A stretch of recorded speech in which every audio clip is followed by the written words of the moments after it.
Yes, y'all. You know what it is. It's them kids and wives and 925s, but we are still married to the games. Episode 382. Up in your face.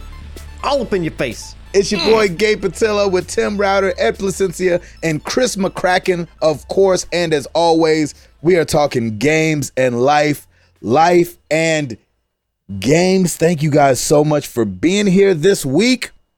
This is the second episode into the year 2020, the new decade. And I'm keeping that fresh feeling, baby. I'm keeping that fresh feeling, that freshness. I like it. I like it too. Coming into this thing with joy and eyes wide open. Let's go.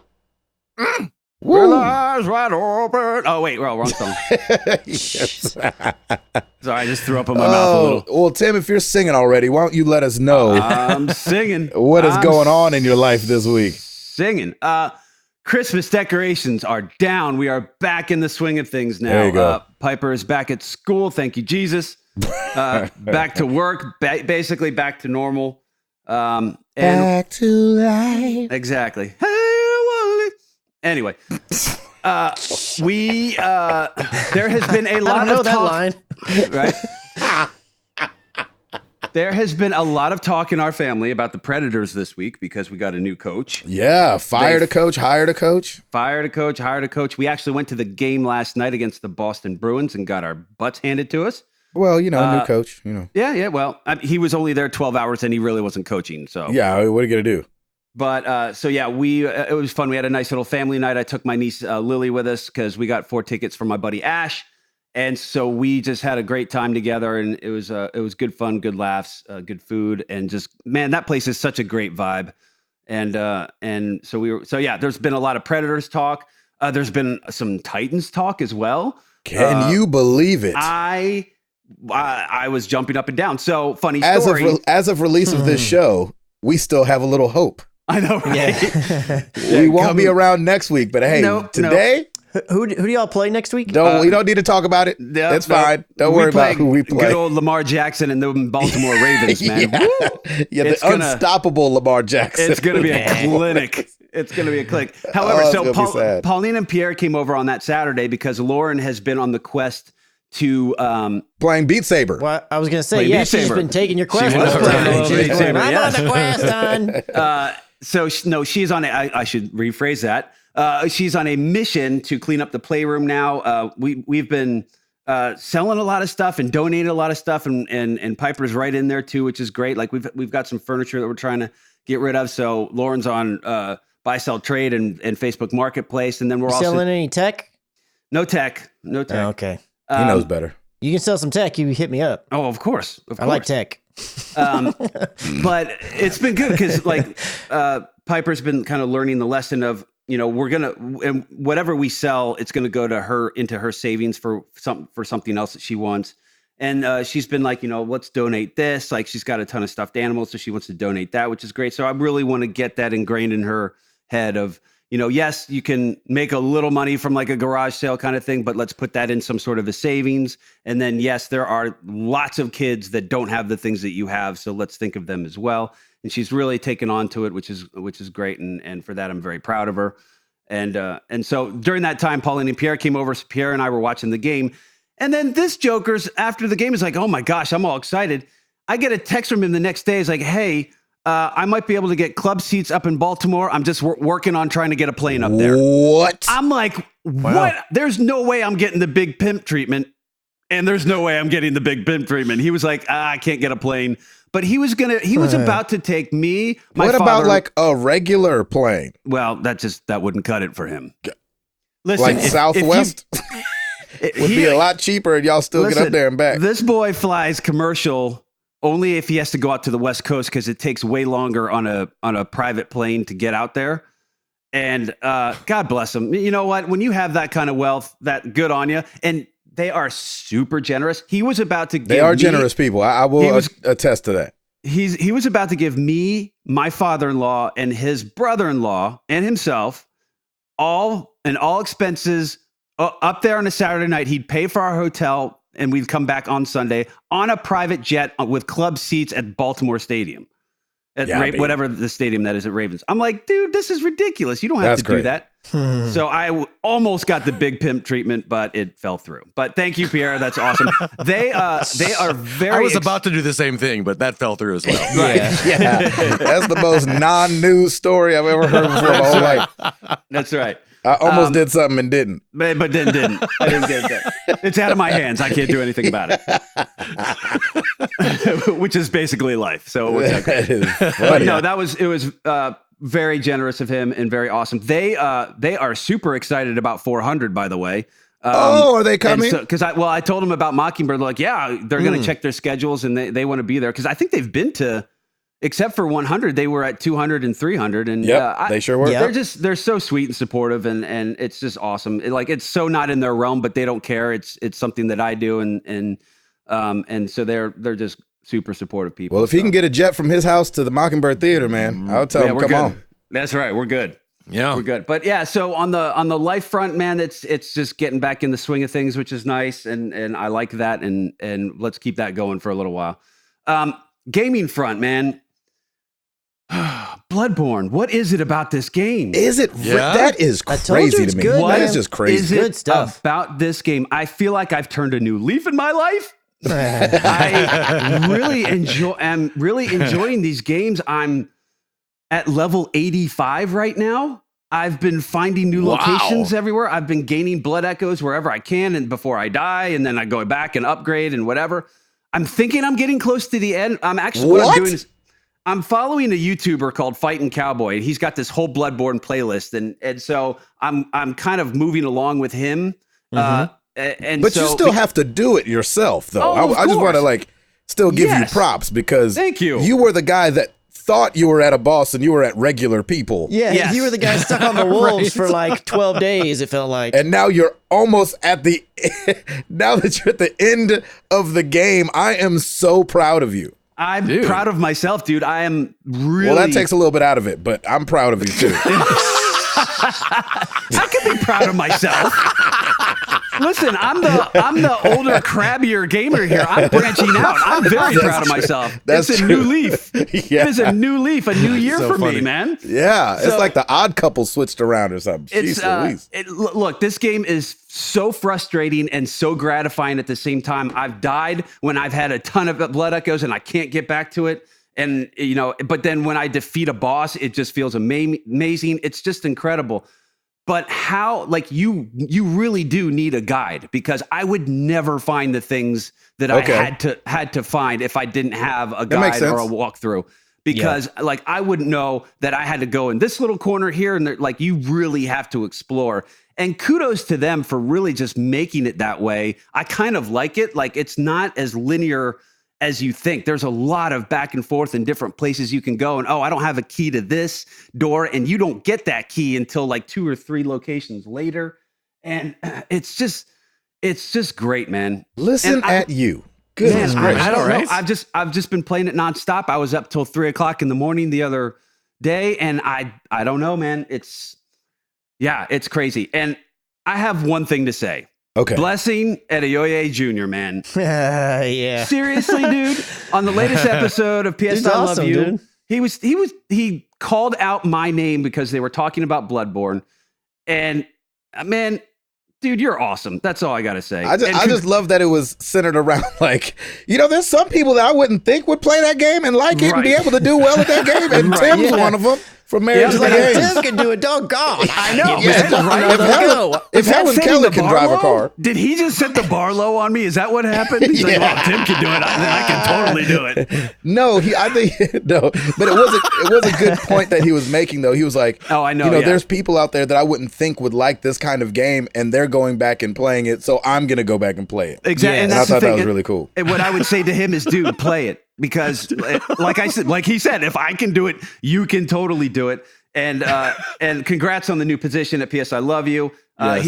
He's just such a stand-up guy. And He's so a light. He's a light. Yeah, So yes. thank Yeah. you so much for that shout out, man. Like it's just amazing that like he listens to our show and like he really takes it all in. And so I applaud him. And And it's amazing that thank you. PS I Love You XOXO is back. Oh, Yeah, thank yeah. the high heavens.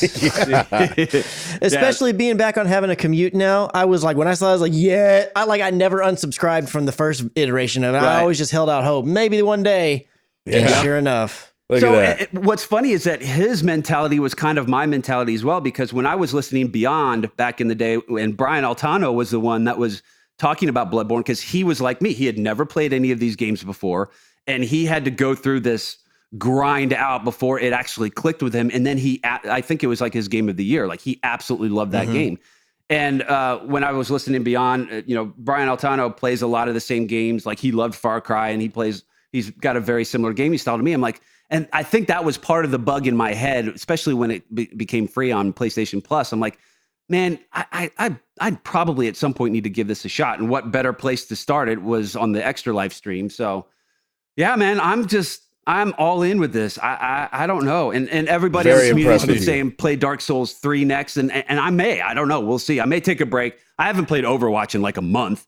And so I don't know. But I don't know what it is about this game, but I'm kind of digging it. So Tim yeah. has become the new version of the grandma who plays Skyrim. There you go. There you go. Exactly. I nice. just got to stream it all. So Exactly. Yeah. but that is it for me, gents. Back to you. Still proud of myself though, too. Yeah. Yeah, we heard. Yeah. In case you didn't know. Yeah, exactly. Ed, Yes, sir. what's going on with you, doggy? You know, it's been a nice week. Are you proud of yourself? I You am should be. so proud of myself right now. I almost did so many things. I almost did a thing once. But then you didn't. Yes. I am so proud of myself because I found out that my sister Jamie, her son Terrence, built himself a gaming computer. Oh, really? Oh, nice. So they took over his PlayStation, and she said they were playing Spider-Man and having a good time. Oh, what a game. What a game. And so Yeah. I sent her Overwatch. Did you really? And I said, Jamie, let's hop in. We'll start a custom game. It'll just be you and me, and I'll let you shoot at me. You can try out different characters. And she had a fun time. Oh, There you hallelujah. go. Hallelujah. Now There you go. She's super like new to having like a right thumbstick. So Right. that took forever. It was just fun because, and we're laughing the whole time, she laughs at everything. And so she's just, one of these days I'll be able to shoot more than just the ground and stuff like that. Yeah, And- ceiling floor. Yeah. Yeah. Exactly. And so we hooked up again a couple days later, and this time we played a couple 1v1, and I was like, okay, this time we'll do a 1 versus 1, but we'll play the actual game just so you familiarize yourself with how the game works, what the rules are, how to push a payload, how to capture a point. Yeah. And she was like, oh, I like this. Oh, Really? awesome. Nice. There you go. I'm so proud of her. I'm so proud of her. That's so great, man. It was a lot of fun. I've been kind of taking in all of the Overwatch League changes going on this week with the casters and the revamped designs of some of the teams. So it's kind of been like an Overwatch themed week for me. What do you think of that? Specifically the teams that have had done color changes. I mean, it's weird because sports teams will update their logos. Yeah. But I've Yeah, but they don't never change seen colors, them though. update colors. Yeah, I that's don't weird. like it at all. Even though I like some of the color changes, it's just, Yeah. but just the fact that they're doing it, and only in year 3, it's like, that's a Yeah, little, I mean- feels really weird about it to me. Well, It's- especially I mean- now that there's more merch out there too. Like, Yeah. I would think that would be very confusing when a team has a different color now. Like, I don't get that. And it's Yeah, one I thing mean- to go from green to neon green. But did Yes. they Right. like switch some things up? Like something was orange, now it's black? Yeah, like Yeah. Miami was yellow and red, and now they're neon pink and Now they're Miami Vice. blue or something like Totally that. Miami Vice. Yeah. Oh my Yeah. gosh. I mean, I love their new logo, but I wish they would have started with it. Yeah, it's Yeah, because they have all icons and everything too. So it's like you have to change, or I guess it has to be like 2.0 or whatever. Like, Well, let me ask you this though, too. Say you're in charge of starting the Overwatch League, right? Mm-hmm. yes. I wouldn't know who to go to for logos and things like that. So let's say, your back's just up against the wall and you guys are making decisions fast and things are flying and, you're like, yeah, this will do. And then it kind of catches fire. And next thing you know, you're on Yeah. ABC. And so I just wonder if they kind of had a little bit of that, like, actually a lot of people be seeing this. Let's get this right before it gets too late. Kind of like, yes, Yeah. it's only, at least it's only year 3 is kind of what they're Yeah. thinking as we move into more years than that. I never even thought about it like that before, Gabe, because I always just considered that because the cities like pay to have the team and have their own teams, in my head, the teams designed their own logos. And maybe they did. I I'm just never trying even to thought about it I'm like just that. trying to think of like what all the different aspects would be when it comes Right. to like getting this thing off the ground. You know what I'm saying? Yeah, exactly. I Yeah. would think it would probably be all the same team of people doing almost all of it. Like Yeah. helping come up with the names or what do you guys want to be called? And like, okay, let's get some logos going. I can't imagine that every city like had their own graphic designer and you know, that can Yeah. happen, but I just wonder with how fast they were moving if that's the case. Oh, Because this yeah, is their definitely. third year and what Overwatch has been out 4 years? Yeah. And so No, it hasn't been out longer than that. I thought it was at least 2 years before league stuff started. Or maybe I'm wrong. I'm not I exactly don't know. sure. I don't know. I don't Yeah. watch League, but But on it, I think it came out in 16. the league came out in 16. I'm sorry, Overwatch. And when did the league start? Oh, the league. well, I mean, if you're saying it's the third year, then it's only maybe 6 months or a year after it came out. Then Interesting. I could have sworn it was longer than that.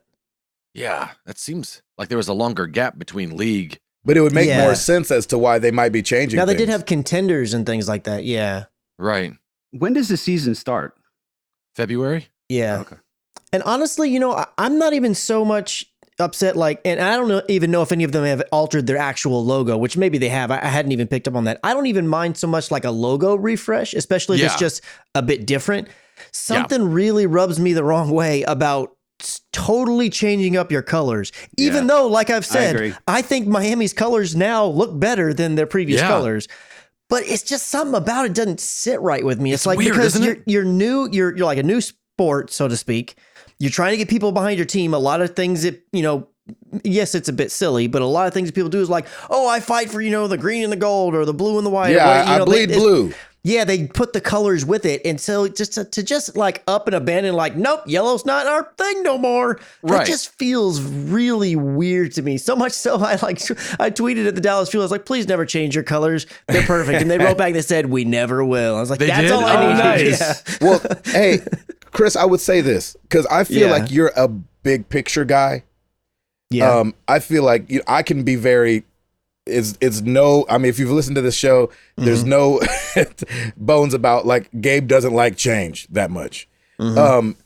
But I would think that they can look at the metrics, look at how they're growing, and they're like, if we're gonna change, now is the time.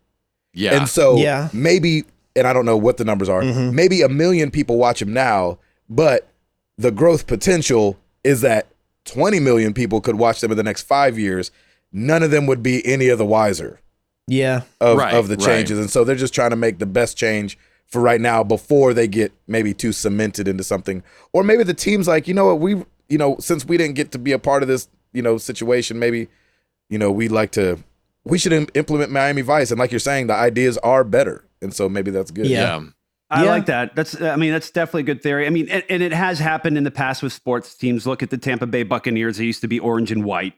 And then, even Seattle used to, they didn't add that lime green in and they went with a darker blue. You're right. If there's a time to do it, it would be now when things are really starting to pick up more heat for the league, which is great. I just think it could cause a little brand confusion for the people who are already Well, of in it. course. Yeah. But I mean, yeah, I think you're right though. If you're going to do it now. Do it Yep. now Yeah. in the early stages. But I don't know, we'll see. Yeah. Nice. Yeah, it's been a crazy week for Overwatch League. It's been Yeah. kind of fun to see everything happen and suppose what's going to happen. But it's been pretty nuts. Gaming wise, been playing some Hitman and Hitman 2 and Any more coconut deaths or no, I went spaghetti. Yes. Killing that's spaghetti. right. Spaghetti. Oh, SpaghettiOs. SpaghettiOs Oh. death? That's right. Oh, All up in your awesome. face. All up in your face. So much fun. It got to the point where I stopped playing yesterday just because I was so stressed out about it. It's just so Were you? tense. And it's I love it. I'm in the I think the middle of Hitman 2 now, and it's so fun. It's so much fun. It's such a fun game. It's everything I loved about Hitman. But like I said last week, they've just gotten so better. I mean, how do you sneakily take someone out in a packed city street? You know, it's just like, oh my gosh, there's so many people around. It's That's so funny. much fun. And Is it that there's too many options and that's what stresses you out, or is it there's no, you it's there's too many witnesses. oh, and- okay. Once those guns start blaring, Edward does not know how to get away. So that's been fun. Monday, I started doing some Music Mondays and kicked that off with DJ Hero. Oh, that was fun. Nice. Oh, it was so much I was fun. so jealous that you still had that. Like when I bought that when I was married already. Yeah. And Jenny is not about the clutter. Okay, And so she's right. like, hey, what are we doing with this DJ thing? I mean, this is Right. years ago. I was like, I mean, we can take it to Goodwill, I guess. Oh my gosh. Oh, wow. I was so happy to find it and I hooked it up to test it. And you know, we have the Wii U, it's the actual Wii game, and it plays like a dream. It's just It looks really held- good for being a Wii game. Yeah, it You looked know, because it's I so thought the- stylized, you know? I thought the same thing, and I kind of gave a test to some of the Rock Band Guitar Hero Yeah. games as well. And yeah, Mhm. the Beatles one looks amazing still. And the Green Day one, I'm surprised it's a Wii game. It looks really good. Wow. So yeah, I'm really stoked to get into those. And Do you have and any just- Wii U games? 'Cause I- Mario Kart 8. Yep, exactly. That's the only one I got. That's hilarious. Yeah. And then I have so fallen in love with Red Dead Online. That is Oh, weird. yeah? Look at you. I don't know have- you or Tim anymore I'm telling you, man, it has I'm so been- proud of us. Why is that so weird? because he hated it at first. I did. And they've made changes and it's so nice now. It's so nice what they've It's done. the suburbs. What's that? They've gentrified. Exactly. Red Dead. There's a Whole Foods. It's great. There's a Target. There's Isn't a that what they call it? Target. When they There's feel There's a at lot of least- handlebar mustaches everywhere. Yep. There are 12 Starbucks on one block. It's Nice. great. Yeah, exactly. Just like heaven. Exactly. That's right. But it's been nice because the first time I played was when Red Dead Online first opened up. It opened up a little bit after the game actually came out. So I had forgotten all of the controls. I hopped in the very first day online opened up and I just got slaughtered. People knew where the spawn points were. They just stood there and waited. You'd spawn in and they would just destroy you. And I was like, nah, no thanks, no thanks. And I would say every game session I've had, I'll see occasionally a little blip on the radar, meaning another player. I've actually encountered griefers maybe at most twice per 5 hours that I've played. Explain that. I don't know what a griefer is. That's basically someone who just comes up and murders you. Oh, okay. And, Where'd they and get what that name from? I don't, because they cause you grief? Good griefer. Oh, that's Mhm. hilarious. A good griefer? Yeah, I don't know. But it's been nice. They have it. You can now set your play to either offensive or defensive. If you're defensive, like I do, you don't show up as easily on people's radar. If someone does kill you, you can push a button where, for the next 10 minutes, if they do find you again, no matter what they do, they can't kill you. Oh, interesting. You can also push a button that if they kill you while you're in defensive mode, you push the button and they become a target. They appear as hostile in other people's views, so people will actually go after them.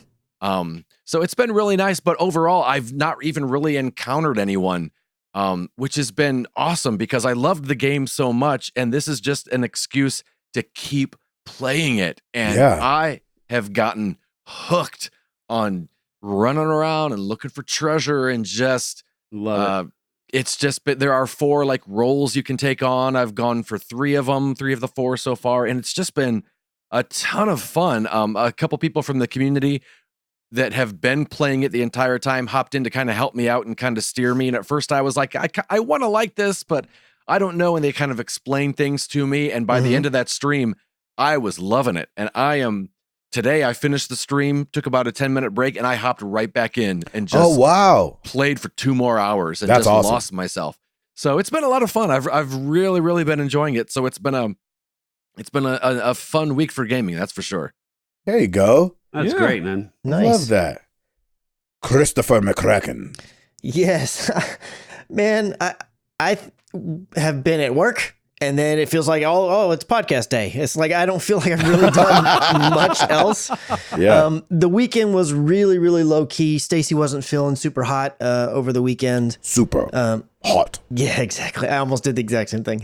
Right as I'm saying, I was like, I should have done it that way. Right. So I did get some gaming stuff in while she was just taking it easy, but that was pretty much it. And since that's really the only thing that I'm doing, the one other thing that I did do, which is it's a good thing and it's a bad thing.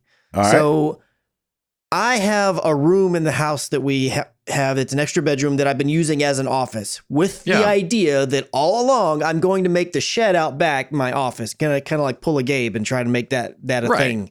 Do it. But the more I've looked into it, I'm like, look, to do this the way that I want to do it is going to take way more, not only, much money and resources, but also time and just to do it. Cause I want to do it slow and I want to do it right. I don't want to like get it out there and get it done real quick and then have to like adjust things as I go. That's right. Yeah. You So want to I'm move like, the outlets, like get into it because we saw it. I went and saw it. There's a lot of drywall stuff to do, taking down shelves, moving around outlets. Yeah. And a lot of that is stuff that I don't particularly either know how to do or know that I want to do on my own anyway. So there's also going to be requiring, getting friends to help out or whatever, or people knowledgeable and like with doing electrical stuff because, I'm going to end up shocking myself to death. Yeah, don't want to do all that stuff. So I'm just like, all right, Stacey said, if you're going to stay in the bedroom as your office for longer, you need to start doing stuff because it still has boxes in here. It's still got, it's just the way that it is. She's like, you need to get some of your stuff out and everything. So I'm like, all right, fine. So we found this shelving unit and we bought it and it came in. And so I put all of that together and I finally started putting out like all my knickknacks and things and my collector's make it a edition little stuff. more Great, man. official. Yeah. So the good thing is that this generation, I've got like several collector's editions that I bought that I hadn't even gotten out of the box yet because I was like, gotta wait till I have a place to put them. So like my God of War statue is out there. Oh, nice. My Death Stranding little baby in a jar is up there. I've got my awesome. Spider-Man collector's edition statue is up there. So that part feels really cool. The part that's not all that great is that one, it means that I'm not in the shed yet. So that's the ultimate goal. So it makes me want to be in the shed even more because it's like, oh man, it's going to be so cool when I finally get out there. But the other thing is that this room's a little bit smaller than the previous place I was. So it just things don't fit exactly the same. Mm-hmm. So it just feels a little off in that respect. So I'm having to once I get used to it, it'll be fine because my head still envisions it how it was at the old house.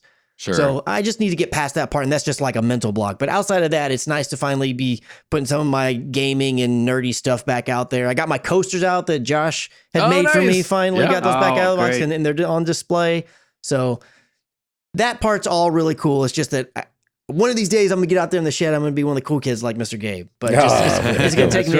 It's gonna take me a little bit more time. Running out there in the rain. Yeah.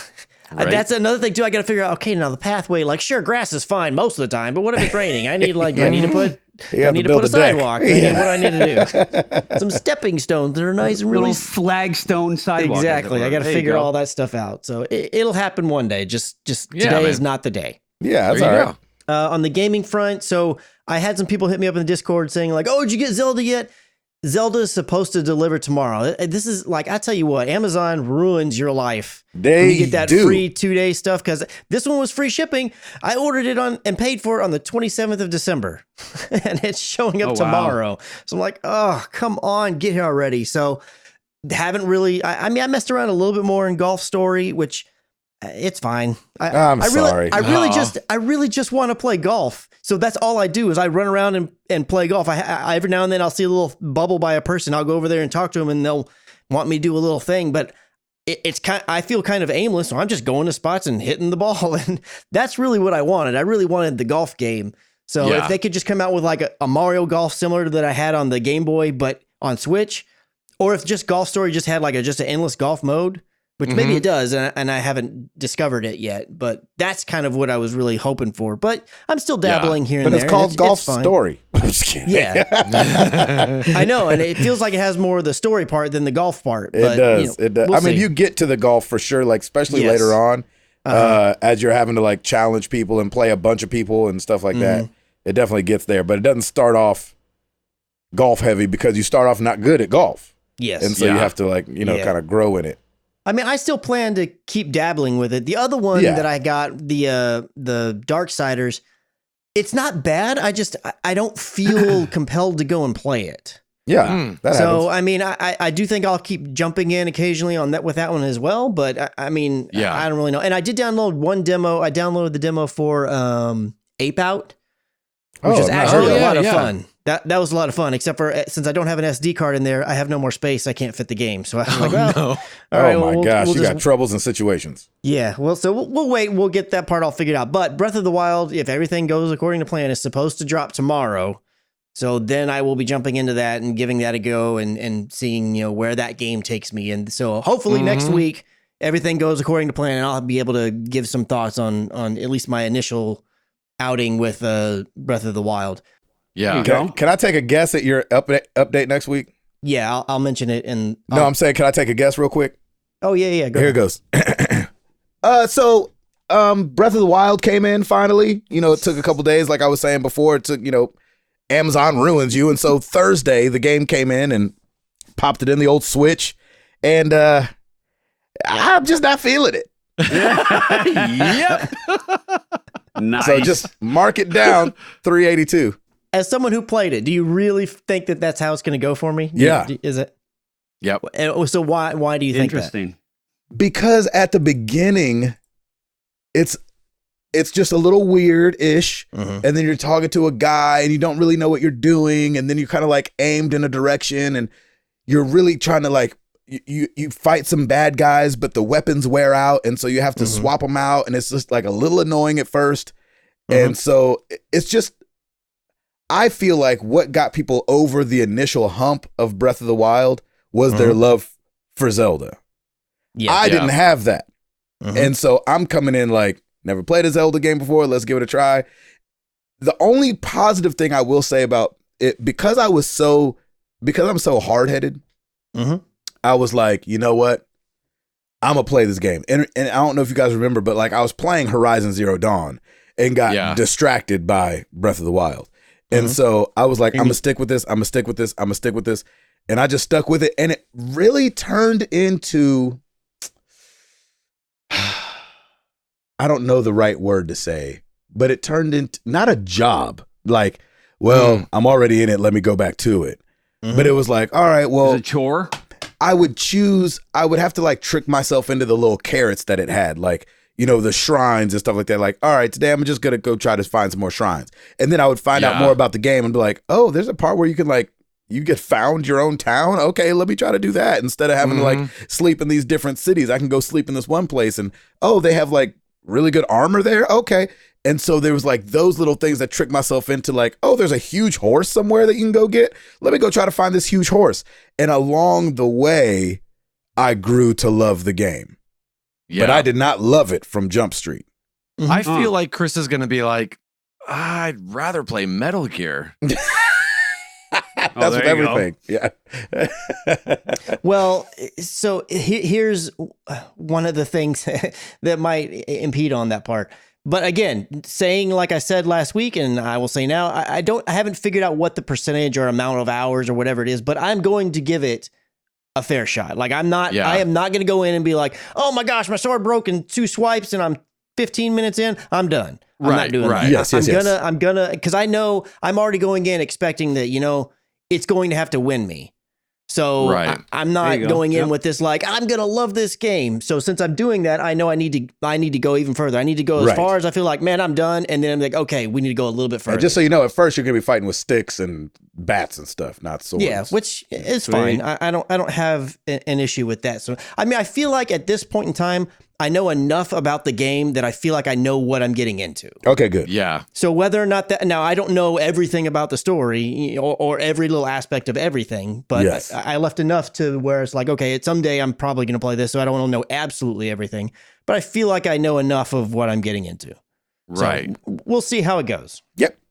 Nice, man. But outside of that, Two other things. The game I played the most since last time we casted is Apex Legends, because if you remember, I was trying to finish out the Battle Pass. I did get to 100. I'm like at 102 right now. Battle Pass ends at 110, so I'm almost there. I'm not too far away from it.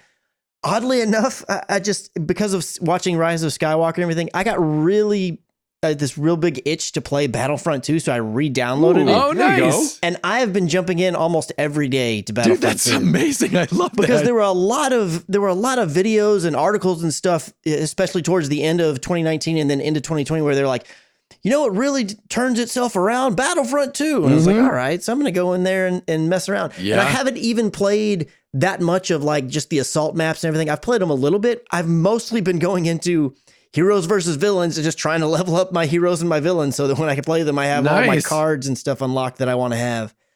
It's great. been a lot of That's fun. I've awesome. really, really enjoyed it. It very reminiscent of Battlefront 1 in terms of my enjoyment and everything like that. And I don't really run into anything that I was like all the egregious stuff people had mentioned. Like I don't really see anything that's bothersome to me so far. I'm Yeah. still very, very low in there. And my level's very small and everything like that. Man, I forgot how You much I played the played campaign though, right?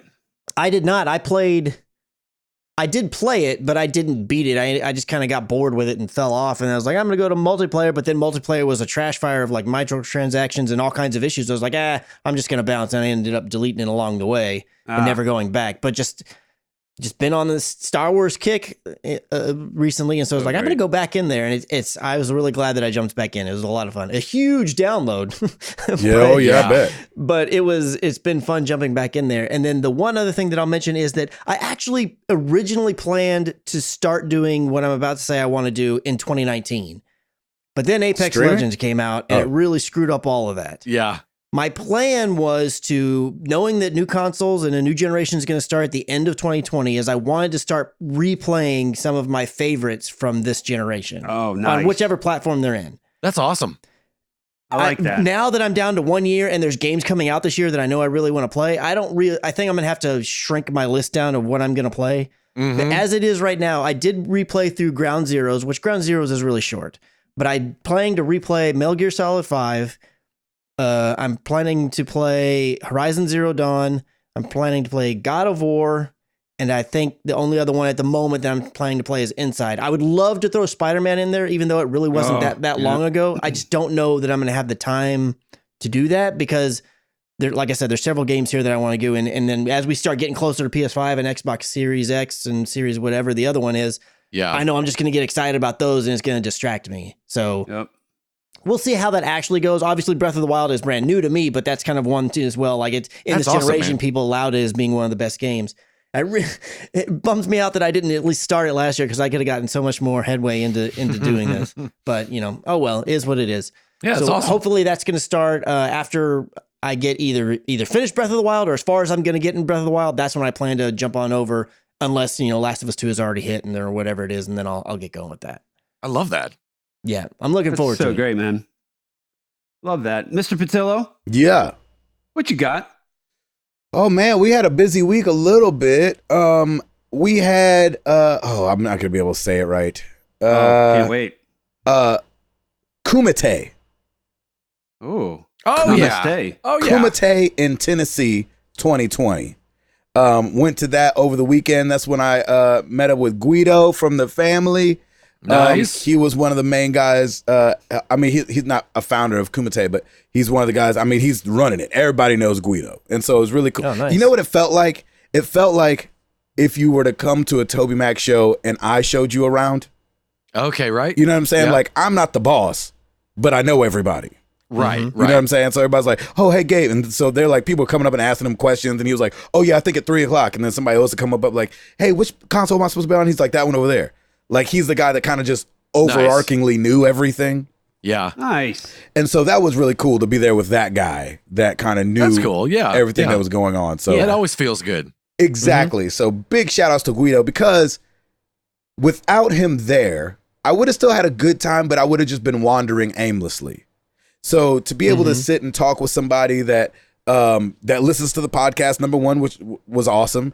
And so, family always feels like family and I think all these guys can attest to, like, when we meet one of you guys, it's not really like meeting a stranger. Maybe that first couple seconds Right. is when you're like, Yep. hey, I'm Chris, and they're telling you their name. But you're really meeting like extended family because Right.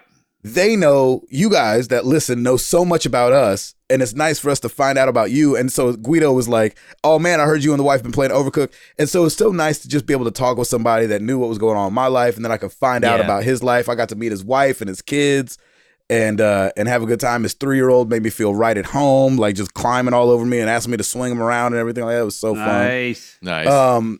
And so it was really great. Kumite puts on a really great event. Is Kumite, I'm sorry, a company name? A person? I think it's a company, Okay. and I think it means something. I just don't know what it means. Okay.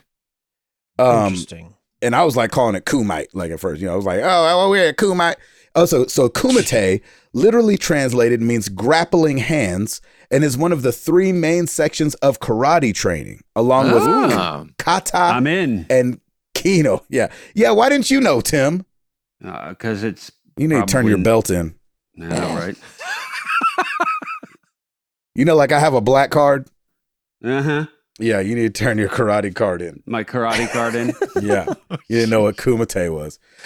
It says kumite is the part of karate in which a person trains against an adversary using the techniques learned from the kihon and kata.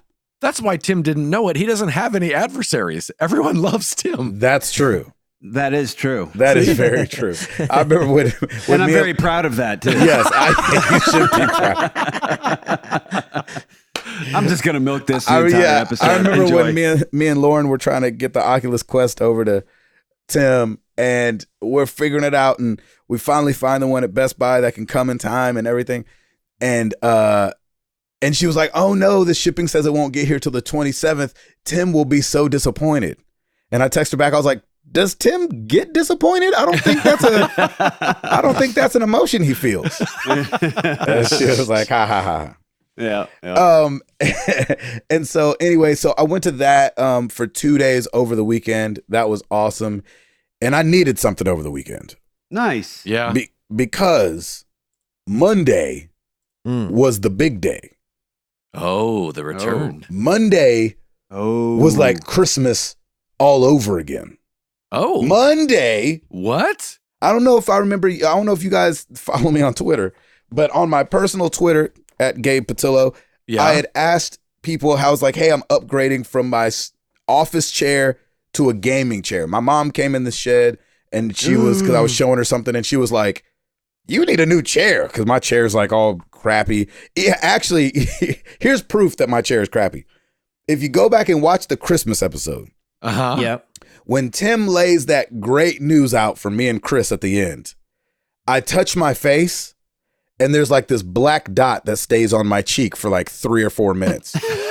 I got to go back and look now. That's from my chair. Timestamp, please. Exactly. And so like I had rubbed my face or something from like, trying not to cry. And I'd left like a little piece of like black leather or whatever was peeling off my chair. What? And That's so she was like, hilarious. you need a new chair. And I was like, okay. She was like, how about this? I'm going to get you something. And which she pitched in for the Nintendo for me.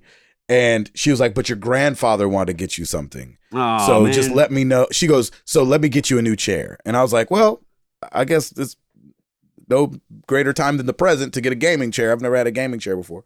And so I'd asked people on Twitter about gaming chairs, and somebody was Right. like, oh, get this, that, and the other. So I got that. And so on Monday, Look at that spot on your cheek. Sorry, I'm watching the video. I knew Chris would already go right back to it. Sorry. so now you know what that is. What's funny is I have a mole there too. And so at first I was looking at it like, dang, grew. my mole is popping. And then I was like, oh no, that's from my chair. Oh, that's funny. That's really funny. And so my chair came on Monday. Oh, nice. Nice. And so I got to put it all together, and it's super heavy, and my back doesn't like it yet. And so I'm trying to figure that out. Did you post a picture of it on Twitter? Because I missed that. No, Yeah, I we didn't. need that. We need I that didn't. in our lives, But man. it is substantial. Really? Okay. It's just like, it's big. It's way higher than my head. It's like, I'm so used to an office chair that ends like below your shoulders. You know what I'm saying? Like, Right. it really is. Like, it's got It's a bucket ninja seats throne. and 4D armrest or what. It's the Corsair T2 Road Warrior is what it's called. Road I know, Warrior. Sounds right? fancy. I know. I feel so Mad Max Yeah. with the Road Nice. Warrior chair. I love that it's a chair that's a road warrior. I know. So right. anyway, it's very strange for me. I'm used to an office chair that was falling apart, and so Call it Thunderdome. it's exactly. And so so Monday the chair came. I got to put it all together. Also, the Oculus Quest came What? Nice. on Monday as well. Yes. What? Yes. And it was Christmas all over again. Oh, that's so awesome. I couldn't believe it. And you know, the waves of gratefulness hit me all over Did again. it show up early? Yeah, it Or- totally or Way did. was that- early, right? So here's the thing. Oh, okay. Best Buy. It was only the wands. No, yeah, exactly. Best Buy, I'm just waving them. like I was helping with Lauren. Best Buy, if you were refreshing it enough, I don't know how their system works. Like if somebody didn't end up paying for theirs or whatever, but they would pop up every now and then, and so that's how we got Tim's in time, Right. or 2 days after Christmas, because I was just refreshing Best Buy for her. Refreshing, checking. And then it'd be like, add to cart all of a sudden and be like, you know, free shipping by December 27th or 28th. And I would text her with the thing, Lauren, here goes the thing. And she was like, okay, I got it. And then, you know, he gets it. And so I just had happened to go to Best Buy. I actually wasn't even checking it all like that. I happened to go to Best Buy because Josh had told me he had bought it through the Oculus store and all this stuff. And it was arriving around the 23rd or 24th. No, it was being shipped on the 23rd or 24th of January. Yeah. January, yeah. Which I left on the 24th of January. And so the gamer tech guy in me was like, shoot, Right. that means I'm not going to see that thing till after Valentine's Day, because I don't come back home. After I leave, I don't come back home till like the 17th or 18th of February. Yeah. And so I had just happened to go to Best Buy, and I was like, I wonder what's going on with the Oculus Quest. Like, has it chilled out since? And so I go there, and it's like, add to cart. And I was like, huh? Ooh. What? And so I hit Josh up. I was like, all right, I'm about to sound like a brat, and I am so sorry. Is there any way you would consider canceling the one on Oculus and buying it on Best Buy just so I could know that I could get it before I leave?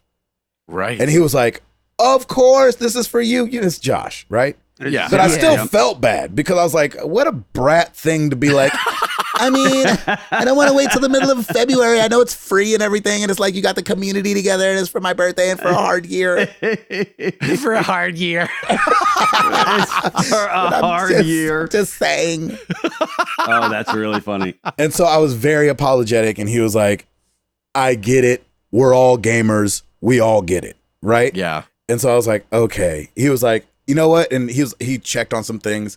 And he was like, hey, now that I look at it, Oculus hasn't even taken the money out of PayPal yet. How about this? I'll just transfer you the money so you can get it and do all the things. And I was like, whatever you want to do. I was like, I don't want to, whatever you want to do. And he was Right. like, all right. So he sends it to me and I go to get it, sold out. Oh. And I was like, all right, this has become a mission.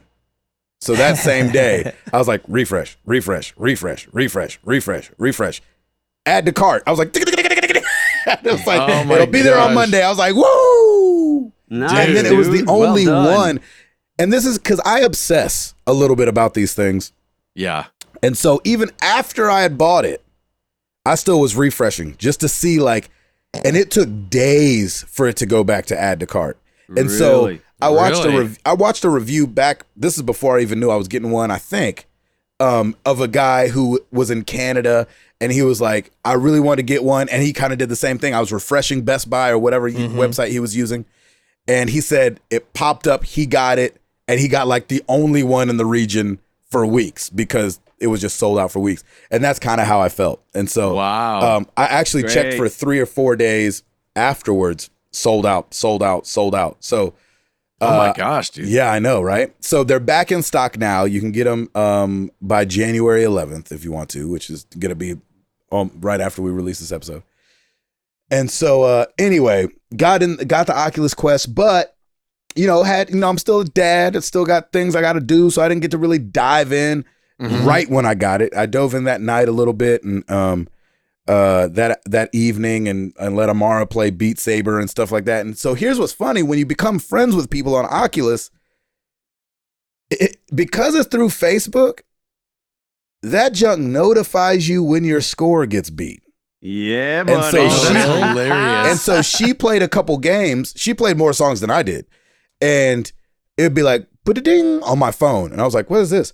It'd be like, Tim Router beat your score in whatever boy. song. Oh, I was that's like, funny. what the heck? And they'd be like, ding, Neebs beat your score in such and such a game. I was like, oh, snap, I got to get on this thing. I know. And so I've funny. still not been able to dive in like, we like to dive in. So I've gotten to like play it, 3 songs here, 3 songs there. Nothing to where like I'm playing on extreme and feel like I've got it under my, hands and I'm sweating and stuff like that. Right. But I did get to finish the demo of Super Hot. I downloaded that demo. Oh, I nice. need to do that. That's fun. Huh? That game seems really fun. Yeah, it is fun. In VR, Yeah, Kale is- really liked it. He said it's one of the best games he's ever played. I mean, that's it's the one. nuts Yep. in VR because when you guys said it was on Game Pass, I downloaded it on Game Pass.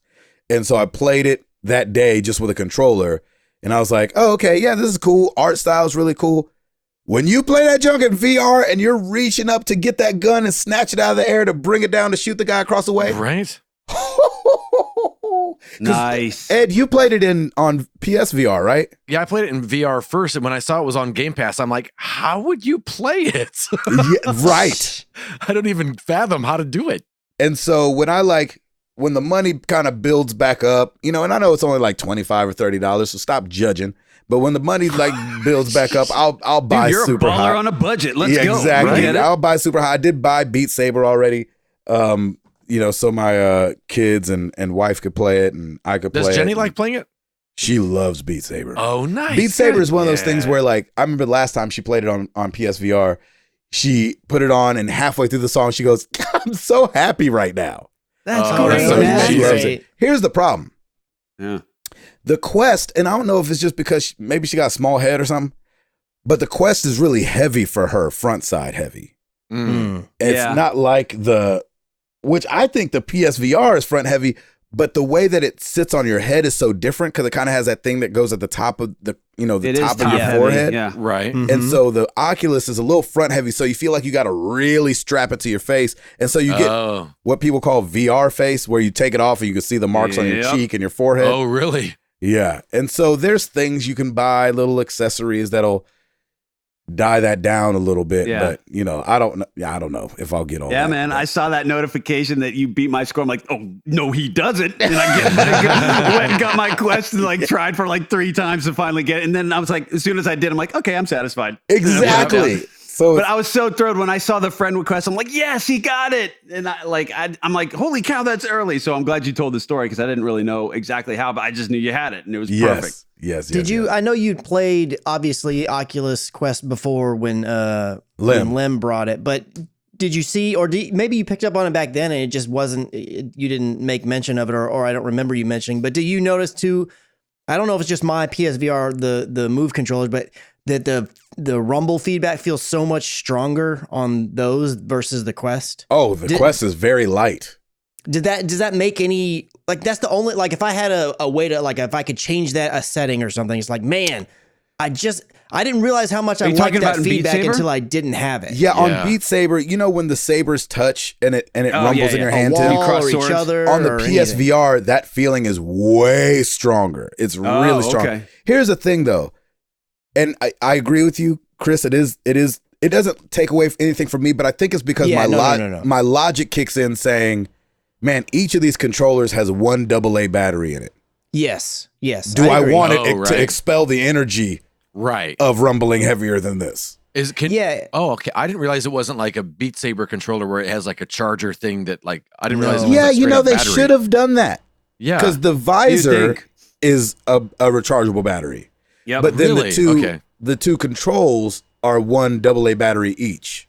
Oh, I didn't Interesting. realize it was only one. I did know it was double A's because Kale Yeah. told me, but I just assumed it was two. Yeah, Those it's just controllers one. feel so good though. They do feel good. I They want to feel real good. naturally when I pick it up, I want to hold them backwards though for some Yeah, strange me too. reason. I do Yeah, the same it thing. feels a little awkward at first, just in terms of like it feels like you should be holding the opposite direction. Not that it feels bad in your hand, but That's it right. feels That's right. like you should switch it. Do you try that Creed demo at all? If you want to work out, man, get in on that. Yes, the Creed. fun. I did the Creed demo. That was really fun. The boxing. Yeah, man, that was as great. as Chris Rock Sweating. called it, Black Rocky.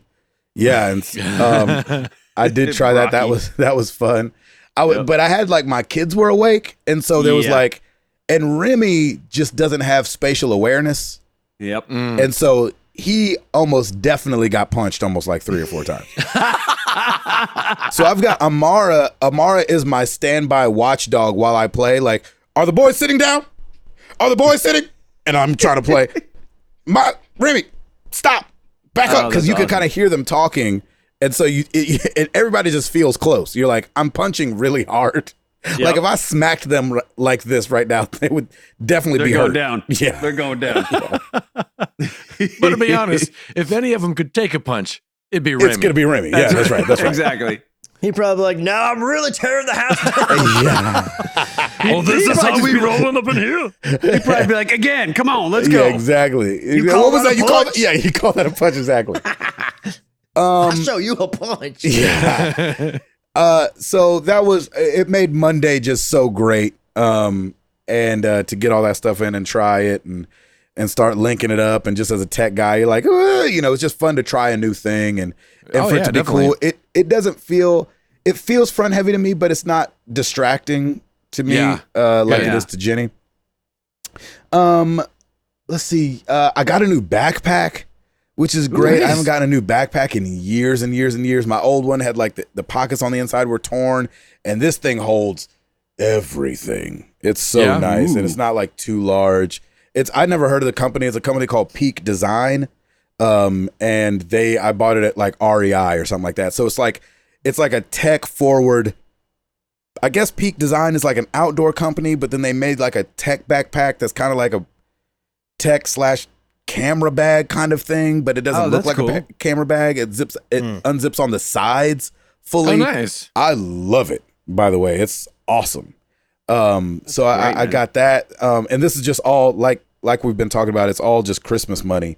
So it's kind of nice to be getting these things and not have to really worry about it. And then lastly, I know you guys told me not to. Oh, Yeah. you did, Gabe. I You told did you it. just live your life, man. Dang it. You had that look of determination. We in your knew you were eyeball. going to get it. Yeah, there I was know. no I don't even know denying. how to say the case name. It's spelled to me like Games, Gaems. But when I called, Gams. yeah, exactly, Games. yeah, exactly like Christopher Walken would say, Games. That's right. Oh man, But, play the games. but when I called GameStop about something, they called it Gems. And I said, "Is that how you say it?" He goes, "Oh, well, that's how my store manager told me to say it." And I was like, oh, "Okay, All right, you're 12. Moving yeah, on. exactly. Never mind." All right. So, It's pronounced Games. Gams. Yeah.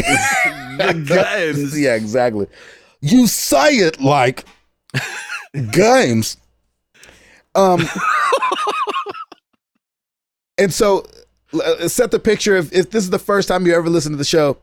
Last week I'd asked these guys, hey, I work a lot on the road and I'm going to be gone during Final Fantasy VII. Should I get this games thing to play Final Fantasy VII on? They said no, because the games is $300. Ooh. That's Ooh. too much money for your boy Gabe to spend. And I knew that. I knew that deep down. But it was nice to have my boys come and say, hey, brother, Yeah. don't get that. And so I didn't. Until I went to Craigslist. Oh. And I found a guy who had the newest version of the Games Vanguard system, the 19-inch screen, and he was selling it for $100. Ooh. Okay. I have a fever, and the only cure is more Craigslist. Yeah, it's Craigslist. Yeah, exactly. And so The only prescription. I hit him up and I was like, hey, man, does this thing work? Because I can't just burn $100. You know, I got 100. I literally, it's almost to the, I have like $133 left of gift card. Nice. I can't burn $100 on this. Yeah. Does it work? And he was like, yeah, man. How dare you? Guess what? Have you ever been to Craigslist and they'll be like, yeah, it don't work?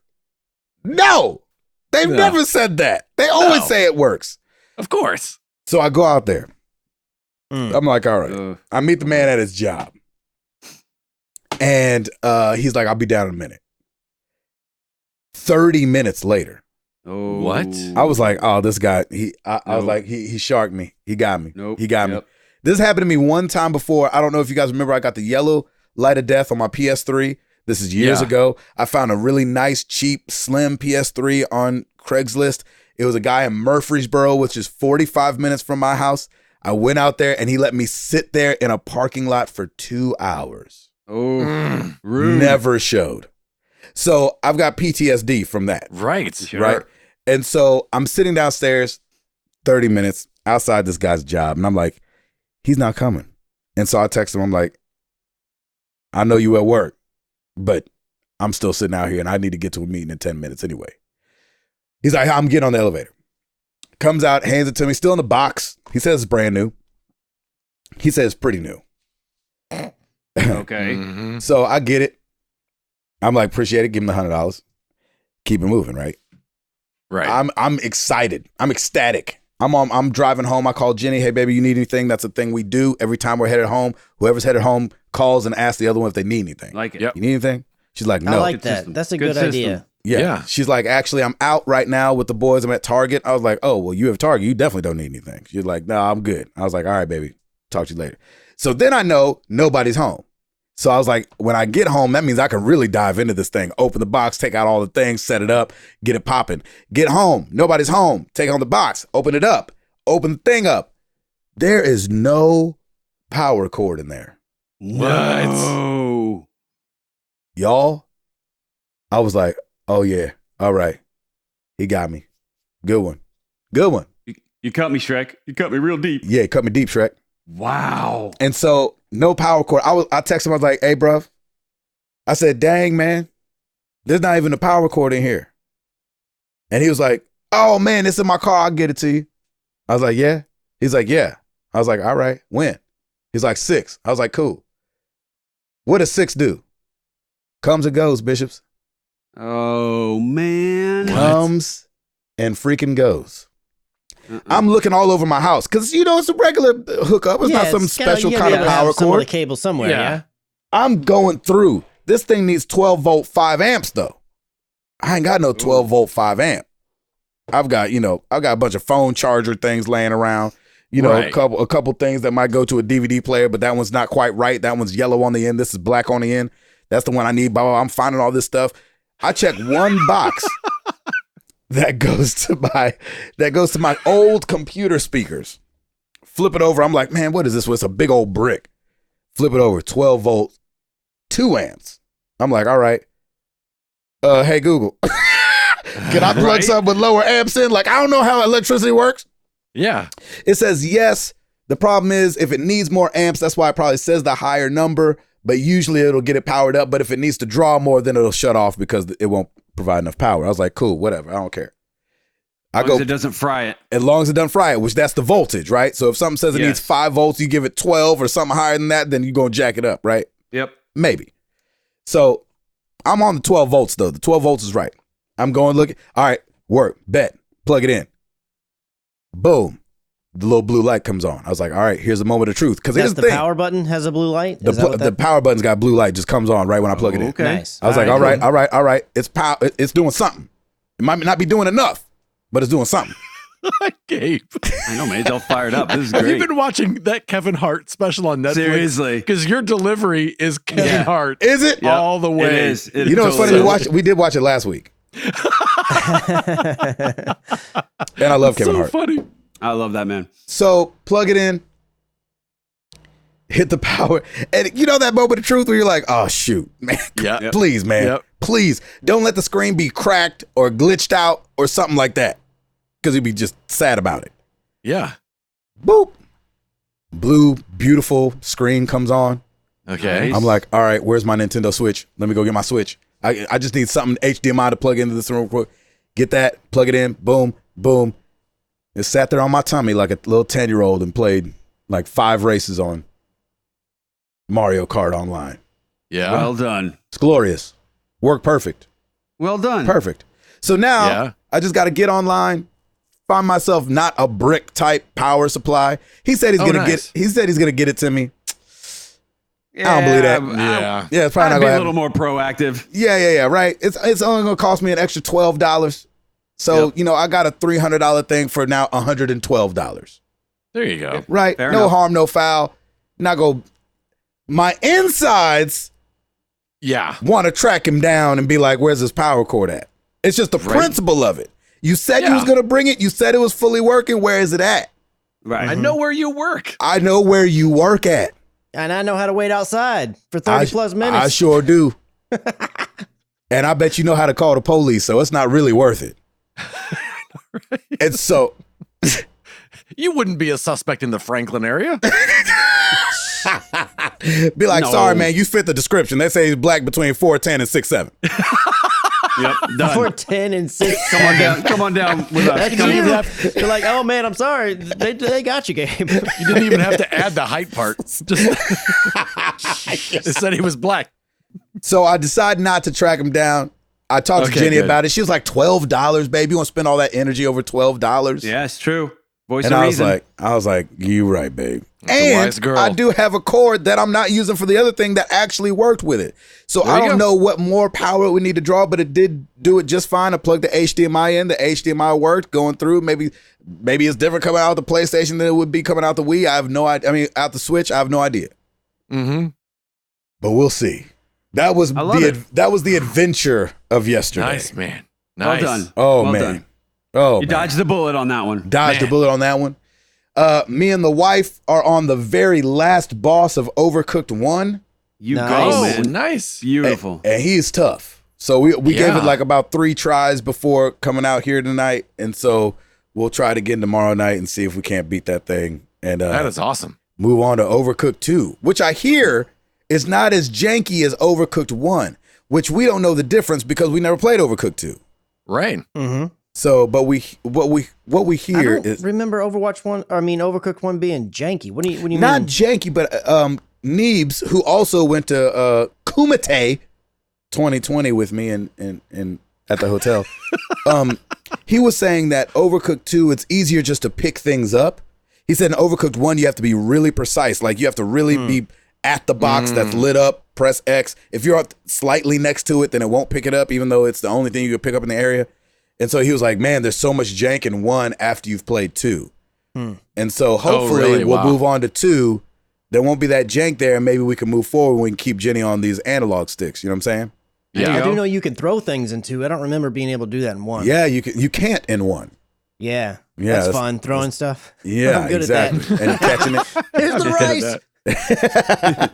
And you know what's funny too? She keep every level. It just kind of became a joke. Every level, she'd be like, "Is this hibachi?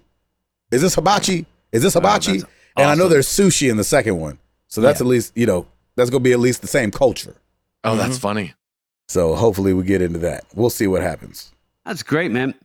Holy crap! I meant to ask you, when do you kick back in with the tour? How's Toby doing? Have you heard from him? What's I haven't talked to Toby. I've talked to him very seldom over text. And I don't know if anybody else has had a friend that's going through incredible grief and you're trying to give them their space, but it's killing you Yeah. on the inside because you want to talk Yeah. to them so bad. Yeah. He Yep. texted me a football thing the other day and I almost felt like I could breathe better.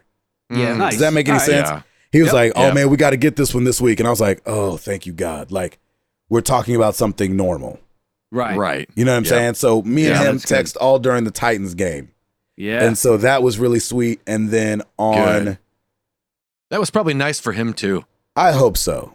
I Yeah. hope so. Mhm. And then on Monday, we have our first like official meeting with him about nice. the Oh, tour. okay. We've been Nice. just kind of like deciding things without him, honestly.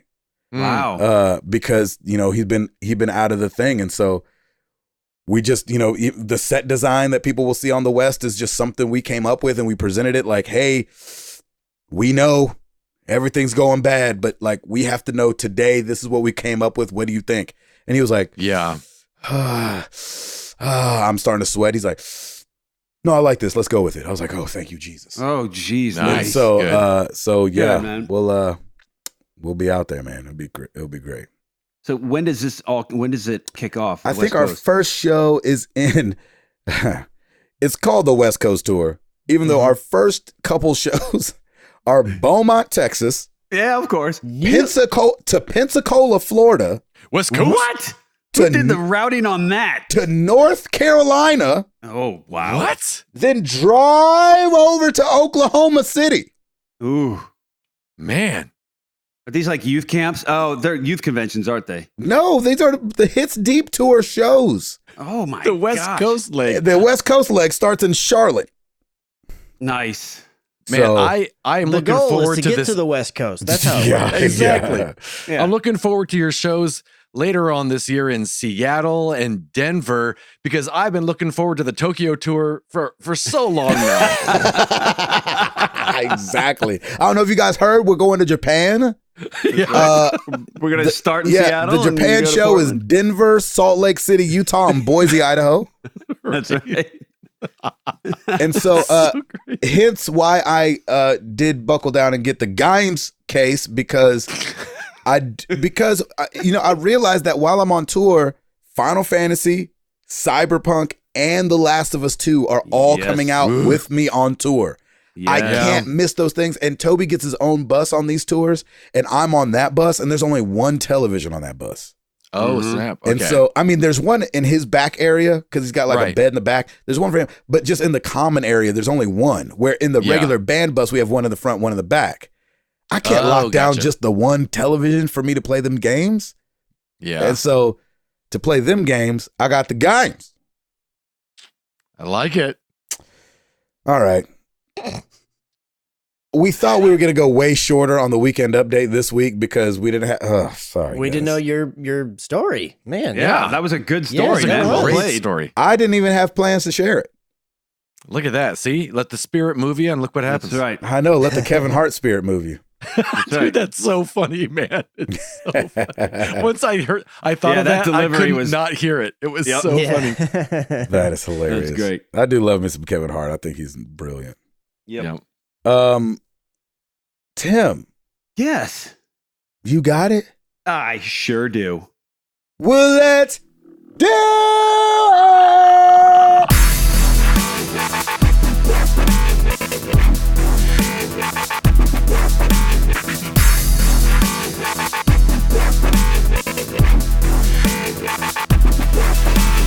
New releases this week. Ayo! Tennis 2 for the PC, PS4, and Xbox and Switch, January 9th. Oh, Back to nice. you. wow. There you have it. Making up Yep. for those weekend updates. Exactly. Yeah. Yeah. Thanks, Tim. Yep, you're welcome. Light lifting. Before Chris gets started, because Chris didn't have this in his stories, oh, Mm. we got some ginormous news this week Spill it. out of Sony. yeah, we did. Spill it. Oh my gosh. I can't believe it. The internet went ablaze. They did. And we'd be remiss if we didn't talk about it. At length. Would we really be We're, amiss? we're I mean, a gaming podcast. Yeah. Listen, y'all. I don't know if you guys saw it. Did you guys pay any attention to CES this year? Yeah. Yes. Yeah. I watched the live stream. Yeah, man, the Wii U's back. Dude, we got a logo. Yeah. Yeah, we did. Chris, Yes. what's your story? What's my story?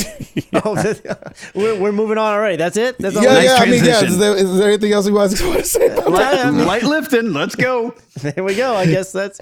I did think that it was funny that they were like, "We'd like to officially reveal our logo." I was like, I thought you already did that. Well, Yeah. that's what I was gonna say. Had we not seen that before, or did people just make that to use for the PS5 when they talked about it, and it was just it like, has. Yeah, that's what it has to be. Because I know they did officially say it, but that I started thinking back. It's like maybe we never did see it. It was just the IGNs of the world or whoever, and they were Right. doing it because And how looked different is it about going to right. look? Yeah. Yeah. Exactly. That's what Nailed we expected, it. I guess. Yeah. Yeah. Nailed it. Next. Yeah. Christopher? All right, so Mr. Vince Zampella, Yes. he is the co-founder of Respawn Entertainment, and Respawn makes games like Apex Legends, Star Wars, Jedi Fallen Order, and then also the Titanfall games. And Respawn is owned by EA because they swallowed them up here not too long ago, and they're like, oh, this is a good developer. We need to have a really good developer, especially on the FPS side, on our side, under our wing of studios. And so he came on under there, and he is going to be heading up the LA-based DICE Studios. Yeah. Yeah. Mm-hmm. So when I first saw this, there was a bit of confusion because it made it seem as though, okay, Vince Zampella is leaving Respawn to go be the head of LA DICE. But that's not the way that it's going to be. He's still the head of Respawn. Oh, really? He's really just going over to DICE to help them get their stuff in Oh, order wow. and kind of show them the way the What? analogy that they were saying is that it's like he's the football coach for it. Okay. But he's still Interesting. the head of Respawn Entertainment. And LA DICE, they're going to likely rebrand. They've said that that's probably what's going to end up happening. Because right now, DICE Studio, the one that's based out of LA, is mostly responsible for providing support for DICE Stockholm, which is the one that makes the Battlefield games and that kinds of stuff. Oh, so DICE Okay. LA doesn't make Battlefront. No, Battlefield. They do not make Battlefield. No, they don't. Oh, okay. So the thought here is that, okay, so Vince Zampella, because Respawn is based out of LA, as I understand it, he's gonna go over there and help them to not only rebrand themselves, but kind of guide them into making them their own standalone studio that's gonna be creating new narrative games and new IPs. Interesting. Okay. So, I mean, on the top of it, it seems like, man, that's crazy because, old Vince Zampella's got to be really got a lot going on right now. But at the same time, man, Respawn's an awesome developer. And when he was the head of Infinity Ward was an awesome developer. And, they still are. But, it was really great under him and Jason West when they were the heads of Infinity Ward. And they co-created Respawn. Then Respawn's taken off and you could easily argue that Respawn was the developer of 2019. I mean, they had Apex Legends dropped, which did amazing. And then they had Star Wars Jedi Fallen Order that so many people really loved. yeah. I mean, so they're really know what they're doing over there. And Vince has been the leader of all that. So if he's going to be able to go and help another studio kind of figure things Right. out and start new and kind of become one in their own, I feel like he's probably pretty up to the task of doing that. Nice. Nice. That's Wow. awesome. Yeah, I I'm always super wonder excited to see what happens. how these guys move around like that. Mm-hmm. You know what I'm saying? And how do you prioritize your life when you're new at one thing, but still have to handle the old thing you're doing? Mm-hmm. Yeah. That's interesting. Yep. We don't often see people have to straddle the line like that. Yeah, it's definitely interesting. I like this. This will be super quick. Netflix has picked up the Nino Cooney movie. Oh, I yeah. didn't even know there was a Nino Cooney movie. I didn't Well, either. Interesting. you didn't Was the because game before the movie, or was the movie before the game?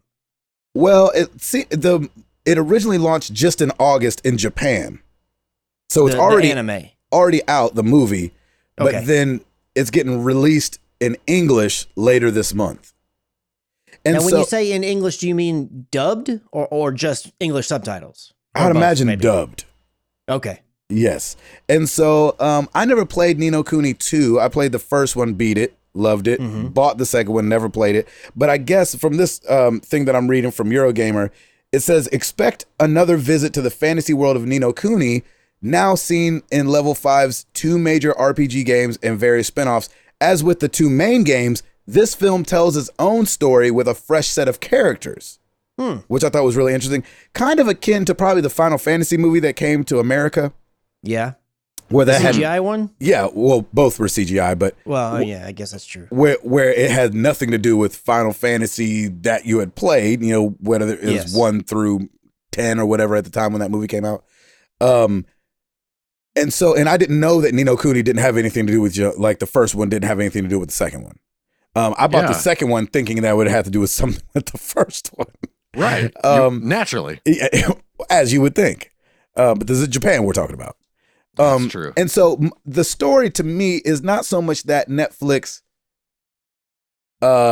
is, or that a Nino Cooney film is coming out, but that Netflix looks like it might be bending its ear towards gaming content in this way.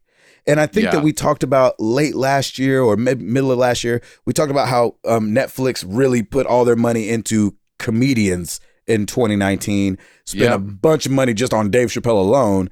But then obviously we're bringing out comedy content a lot. With the success of Witcher, do we think that this could be like a new dawn for video game media when it comes to television and movies? Yep. We're going to get a ton of it because, I mean, Hollywood goes where the money is. Yep. And so, I think we're going to see a lot of it now. And don't you think, and I don't know if we talked about this before, but don't you think it's a way, we have talked about this before, because we said that what's so hard, why movies are so bad when it comes to video games is because they have 2.5 hours to tell the story of something that you've invested 30 hours into. Right. But with television, now you maybe get 12 hours of content to tell a longer story. Do you think that we'll start to see more of the stuff, especially with Netflix and stuff like this?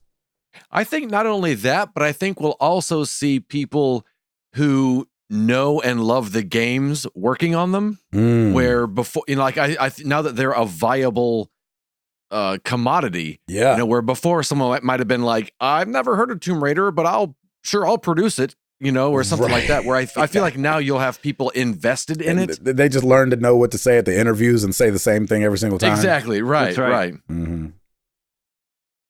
Chris, what do you think? I mean, why not? I feel like the video game stuff maybe it would have a better fitting being in more of a series aspect than movies. That's what we're saying. Yeah. Yeah. Just like the Witcher was doing. Yeah. So this one is a little bit different because since it's an anime, I mean, I feel like an anime movie based off a video game or vice versa, if one came before the other, I mean, or anything animated really, I think could work just like the Ratchet and Clank movie. Time. Yeah, that's an easier time. I feel like that's a lot easier, but the whole live action stuff, I do think that we may see a little more experimentation this way. Yeah. I hope so. What do you think, Tim? Yeah, I think we're going to see it whether we like it or not. I think, as Ed said, Hollywood follows money, and they're seeing this rapid success of The Witcher, and I think we're going to see a little bit more of it. I just, do you want more of it? Yeah, I think so. But I want it to be authentic, and like if you're going to go for a video game movie, kind of think about the gamers when you're doing this, and make sure that what does that mean? Well, okay, I'll put when it. You say think of the gamer. I'll put it this way: Cavill, for his role, played The Witcher like a lot. He played The Witcher 3 a lot and really got into his character. I want that same kind of. You don't want it to be a money grab, right? Yeah, you don't want it to be obvious. I want that same kind of preparedness. To if you're going to do this, make sure the directors played it. Make sure the actors have played something. Or like at least get aware of a it. Little, get kind of down and dirty into it, because otherwise it's not going to appeal to the people that you're trying to make it appeal to. And Tim, I think what you're saying is smart, because the first people that are going to go ingest any of this stuff are the gamers, right? They're also going to be the people that are the hardest on it once it comes out, and then you hope it spreads out from there. And so I think with The Witcher, you were hoping for a built-in audience of people that had already played the game, and then it looks good enough, and Game of Thrones is over, and it looks good enough to maybe scratch an itch that some people are missing, but you hope that you already have that built-in audience and can grow from there, instead of coming with a brand new IP like, let's say Christopher Nolan with like Inception. Like that's not launching off of anything. Right. And so, he has to make everybody like it to make his money back. But with The Witcher, you got to start with the gamer or the novel. Yes. I don't think Game of Thrones did that with the novel. I think they just made great content. But I think you're right. I think they do need to consider the gamer first and then grow from there. I'll tell you what, man, after watching The Witcher, I kind of want to play 3 again. Do you? Really, it keeps calling me, man. It's calling me. I don't think you're alone, man. I'm not. No, as we talked about last week with them. Yeah. Absolutely. Exactly. Like we're seeing a resurgence in that. And honestly, I would love that for other games too. You know, if this success keeps going for something like The Witcher, maybe there is going to be something else that will be around, and hopefully that kind of re-sparks some things. Well, and we've seen too, I think, with other media or other entertainment things, that sometimes Second Life is better than the first. Yeah. You know, Family Guy's Second Life has been way better than its first life. Yeah. Mm-hmm. And so sometimes some things just need a second chance, and you need to know, like, oh yeah, I do like this actually. And sometimes people just want Half-Life. Period. Yeah. Dad joke. Gamer dad joke. Well played. What else you got, Chris? Oh man! So as Gabe had alluded to earlier with the Sony stuff, CES 2020 was going on this week, and CES kind of like similar to E3s in a way, but more tech oriented, obviously. But they'll have like keynotes, and several different companies will have their keynotes. And one of the people that had a keynote was AMD. And AMD wanted to highlight its status as the chip maker behind the CPU and the GPU for Microsoft's upcoming console, the Xbox Series X, and whatever the other variant is going to be. They're likely going to be doing that one as well. Right. And so they had this kind of sizzle reel that they're showing at their keynote. And at this one point, you see the Xbox Series X, and it does a 180-degree spin. Very brave 180-degree spin. Yes, and it was quick, and you know, and that was really all that it was. I don't think that they even mentioned much more of it outside of that. But, you know, as gamers, we're like, okay, this is the first 360-degree we've seen of this. And so they're starting to look like, okay, we've got a USB-A port on the front. They get a little bit of better look at the controller, and then it comes around to the back, and we see, all right, we've got an Ethernet jack, an optical out port. We've got Audio. 2 USB-C ports, Yep. 2 HDMI ports, and a power connector. I love And like this. people are eating this up. One thing, the power connector is a big deal because, as you know, the Xbox and the Xbox 360 and the Xbox One all had a power brick. Yep. Right. They weren't like the PlayStation where you just plug it in, the power supply was built inside the system. So Right. people are like, oh my gosh, this confirms what we thought was going to be the case. The power's inside. Well, it turns out that AMD had to Wait, contact let me ask you this though too, real quick, before you get to that. Uh-huh. Why was the other stuff any big of a deal? I feel like the other stuff was very regular. Was it only the power that was a big deal? Well, it was a bigger deal. The HDMI in and out is what the Xbox has got. The optical for audio out is very regular. And then the Ethernet port is very regular. Like, yes, the USB-Cs and the USB-As was was it the more USB-Cs? Okay. It was more exciting to see things be confirmed Gotcha. in their eyes. Okay, It was the excitement, and then the power supply, seemingly not having a power brick, That little two-prong thing in the back. really with got that. Xbox people excited because again, that console's always had an external power brick. And for those that don't know what it looks like the exact same power end that the PlayStation uses. That same end with the two pins. Yep. Okay.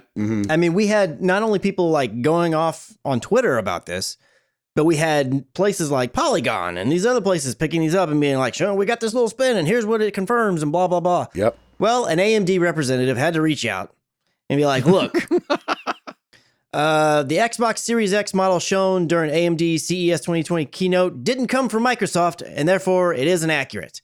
And then they clarified further and said, yeah, we just got that off of a site with 3D stuff called turbosquid.com. I love that so much. So it very well could be completely right, but it was also just made up. Yes, it was just made up. So like even the layout. The crazy thing about it is it's like, but what you said was true. Like you're partnered with Microsoft. Just reach out and be like, yo, can we show your console and spin it around? If they say no, just show it from the front. Show the image they've shown. Like, why would you think it's a good idea to go out and show this? I mean, you make chips for game consoles and all kinds of game stuff. Why would you not think gamers would analyze this to death and try and figure out and glean any kind of information they could out of it? Yeah, we have a pause button. Exactly. Right. And I do think that they're probably going to have the power supply built in. I don't think Microsoft's going to go down the road of having a power brick yet again. But still, it's just the fact that it's like, oh man, I was almost like, was a little heartbroken. I was like, man, all those people that were super excited about that, and now they're just going to have to wait longer to find out if that's actually the case or not because this isn't legit. I just love that it's completely made up, like the placement and everything. It might not even run like that. Exactly. It's all like they might have their porch like right dead center in the middle of the back. Who knows? Or going across the bottom when it stood up instead of going up the side when it stood up. So funny. So like that's funny to really me. brave. Yeah. Or really stupid. Yeah. Hey, we're just gonna do Either this. way. We know we just do the chip, but we're gonna go ahead and do a whole thing for the back. I mean, this thing on Turbo Squid looks like what I saw at that thing at the Game Awards, right? Yeah, sure. Or is it that they do know that's the way it is, but they're covering their tracks because they're like, whoa. Like Microsoft Yeah. hasn't shown that yet. Yeah, it absolutely could be. But here's the thing, kind of like you were saying, most of that stuff outside of the 2 USB-C ports on the back, along with the USB-A, Uh-huh. like there's nothing from that you're like, oh my gosh, we didn't want them to know we had USB-C. I mean, Yes, that's right. there's nothing there that there's just things that get gamers excited to confirm things, but it's nothing like, oh, there's this new crazy port that we've never even seen before. That would be different. Yes. But there's nothing like that. So it's not like there's nothing proprietary that they showed off. So it absolutely could be that case, like you're saying, where Microsoft, but we haven't officially showed that. I feel like if those are accurate in any way, they wouldn't have had a problem with it, and AMD wouldn't have had to say anything. I'll tell you what, though, it does for some of us. And this is not everybody. As somebody who slowly moves into the future, it was interesting to see only one USB-A. Mm-hmm. You know what I'm saying? It's like I wouldn't mind another one. I still want the C's because I know that's the future. But I would like one more A, I think. I don't know exactly for what, but like just for external hard drives and all that stuff, like none of my stuff goes to a C at this point. And Right. so, you know, I don't know if they have, and there's no right now, there's no like connect port or anything like that. So, I think maybe that's what Microsoft will worry about more is like, what if we got this and, we don't have that plug back there? I don't know. They also don't want to reveal the port that's labeled VR in. Right.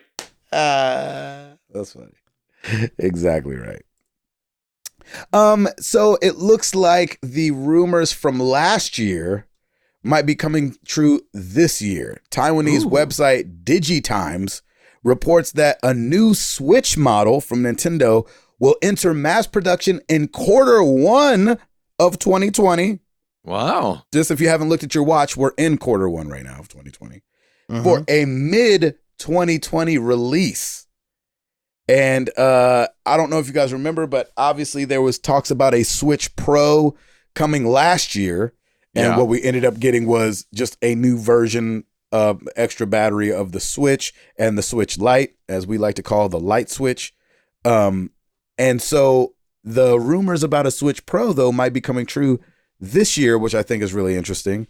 And makes me feel very bad for those that are just stepping into the Switch world at Christmas.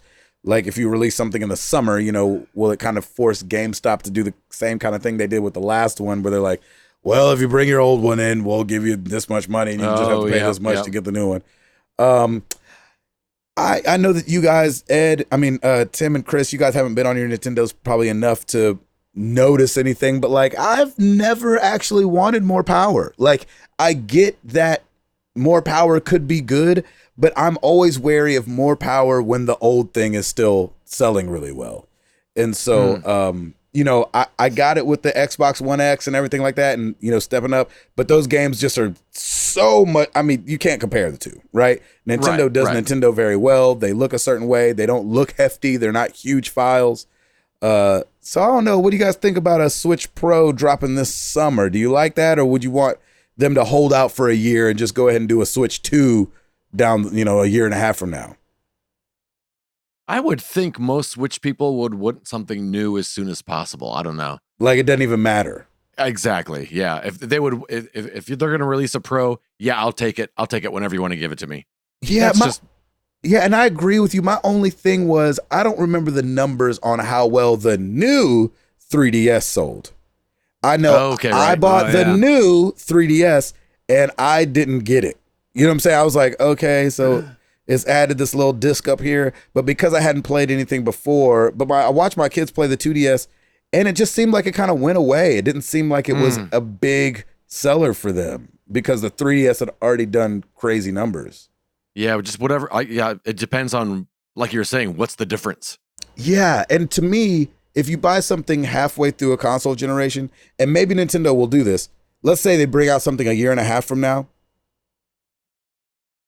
will it just automatically play the stuff that I just bought a year and a half prior? Right. Chris, what do you think?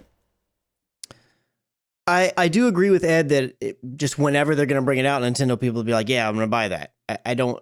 I think that they'll be fine with that. And the only other thing that I could think is if the Switch Pro is actually going to be a thing is I know that they've gotten way more, definitely a lot of indie support in this current generation of the Switch, and that they've gotten more support from third parties. But one of the things is there's already such a huge disparity between like just PS4 and Xbox One with the Switch. It's like once PS5 and Xbox Series X and whatever else come out, it was going to be even more so. I'm assuming, not knowing because I'm not a developer, it just becomes harder and harder to port your things down. Yep. So I almost feel like maybe in part a Switch Pro or a Switch 2, whatever it ends up being, could be coming out a little bit after those come out, or maybe a little, in this case, a little bit before, to kind of keep up in a way to where it's like, okay, we're still somewhat in the ballpark where, you know, we can still get some trickle down effect from the third party games and stuff. You're saying so games like The Witcher can come to a situation and not be it have to be 8-bit. Yeah, because I mean, if the PS5 and Xbox Series X are going to be pushing the kind of power that they're talking about, I just find it hard that even on the lowest setting of a port, that the Switch or Switch Lite could have enough power to run the things adequately. Yes, and I think I agree with you because I think 5 years ago I would have said Nintendo didn't care. But because they've been porting so much stuff recently, like Wolfenstein, and we just talked about The Witcher and stuff like that, you're like, oh, y'all aren't trying to hang with the big boys, but you just want to like have a place that people can still come. Very interesting. Tim, what do you think? But sorry. Go ahead. No, go ahead. No. Well, I was just gonna say some of it is a developer thing because like Bethesda's found a way they've kind of optimized their engine in a way to where they've said like it's super scalable. That's why they're able to make a game that runs at super ultra crazy wide settings on a PC all the way down to like Doom on Switch, and it still looks and runs really well. But a lot of the other developers haven't done that yet. So I do think the more power will help with being able to still get games on their hardware just at a slightly lower resolution or whatever it's going to be, but still be able to run adequately for, you know, people buying it. Yeah. Tim, you guys wouldn't be messing with getting another Switch, right? You just got one. Well, yeah, here's the thing. As someone who just purchased one for their daughter, I think it's going to create way more confusion, and I think they need to hold off. So I respectfully disagree with you, gentlemen, because who's going to be confused? You're saying people shouldn't get it? I think the consumer is going to be confused, and here's the reason. The Nintendo audience was not solely responsible for carrying the Nintendo Switch through its tremendous sales season. It was the general consumer because a lot of families and parents wanted something for their children, like I did for Piper. And a lot of younger kids were wanting Switches. That's all I see with Piper's friends is that they all have Switches now. Yep. So it is not the hardcore Nintendo gamer that carried the Switch over to the success that it did. Sure. Now we have the Switch Lite. That's going to cause more confusion. Okay, it's a little bit more portable. And now we're going to add a Pro to this whole scenario. Now you have 3 different Switches out there. We're going the way of the Wii U again. Well, but that's what PlayStation did though, with like the Slim and the Pro and the. Yeah, but those didn't have power differentiators. You know, when it came to the Slim, my only pushback would be that I think that when it comes to the Pro versions, because Tim, I think you're right. I think it wasn't Nintendo people that helped with the Switches. No, but the Pro version of anything, I don't think ever is really aimed at the general public. I think it is aimed at the people that like, you know, those diehard Nintendo people, the diehard PlayStation people. I'm a diehard PlayStation guy, but I didn't get the Pro just because the money aspect of it. I did get the Xbox One X just because, you know, happenstance happened. It was serendipitous that I was able to get it. But so I think that there is enough Nintendo people to maybe warrant it. I just think that maybe it's a jump off point for Breath of the Wild 2 or something like that. I don't see them needing it really, to me.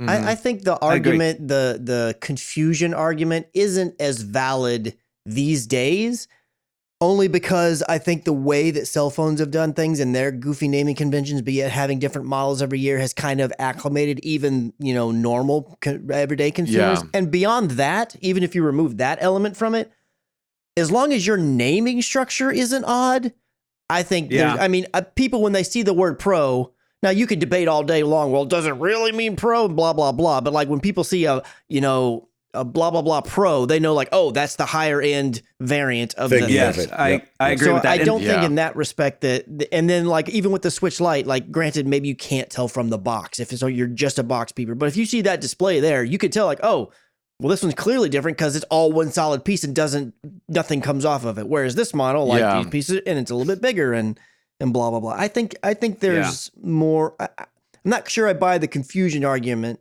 for that one. I think for the most part, if you're going to be the one buying it for yourself, you know which one you want and you know what to get. Yeah, if you're getting it. Yeah. If you're getting it for someone else, like a kid, They're going to let you know which one to get. Will let you know. It's the one with the red box. That's the one I want. Yeah. Right. Right. And honestly, that's a great point, because that's exactly what Piper said too. She said, I want the ones with the orange and the blue controllers. Like she knew what she was talking about because she's seen it from her other kids. I will say, I do like that idea, because what they're essentially doing is a small, medium, and large system. You have the Switch Lite that indicates, okay, it's probably gonna be a little less powerful, but if you just want to dip into it, that's perfect. Then you have your regular Nintendo Switch, which is kind of like your medium, and then Pro would be like your large. And that, to me, that definitely makes sense. And if they keep the naming structure like that, that will definitely cause less confusion. But, I'm just speaking from somebody who doesn't play Nintendo games, who is a parent, and their child wants a Nintendo Switch. Which one are you, like, what are you going to look for? What are you going to look to? I would say you stay with the Nintendo Switch, and the Pro would be like, well, that might be excessive for what I want to do for my child, for what my child wants to play. Yeah. And I mean, here's the funny thing. The real regular non-gaming person literally has no idea about any of this stuff, which is so crazy. Exactly. And so I think let's say come this Christmas, 2020, you have the Nintendo Switch Lite Pro, right? Thank God the names Lite and Pro are there. Like Chris is saying, those are pretty self-explanatory. I love that. However, you know what my mother-in-law said to me this last Christmas? I'd love to get a PlayStation or something like that because I love the Mario games. Oh, yeah. Nice. She has zero idea what any of it is. And just like when Lauren texts me, hey, can I get him this PSVR? Is that the same thing as the Oculus Quest? Like, to me, I'm like, no. Like, they're vastly different. But to her, they're the exact same thing. Yeah. Which is really interesting. And so I can't totally lock away the confusion aspect of it, only because I had two women this Christmas hit me up that had no idea about, left to their own devices, would have both gotten the wrong things. And I'm seeing that more and more because of this kind of, it's not an oversaturation, but you're hitting the consumer with a lot of different choices. Yes. Where they don't know what the original choice was in the first place. Now, so, I will say Pro and Lite is better than X and S. Absolutely. Yes. Yeah. Yes. X and S is way more confusing than Lite and Pro. Like, like Chris is saying, Lite and Pro kind of, but like X and S even sounds the same. If I say that over the phone to somebody, how are they going to know? You know what I mean? They're right close to each other on the keyboard even. That's right. Exactly. Yeah, I'll take the PlayStation Lodge and a Diet Coke to go, please. It's like, that's what it literally kind of needs to be dumbed down like that. Yeah. Lite, Pro. Yeah, because people look at that and it goes in sequentially. Like Lite, okay, that's kind of your super base model, and then you have your regular, which is the normal Switch, and then Pro. Yeah, it's very clearly defined, and that will create less confusion. However, it's which one do I need? What my kid is telling me he wants to play Mario Kart. You could do them on all three, but which is the one I mean? And of course, price is going to make a big difference as well. So Yeah, we have Yeah. to see about that.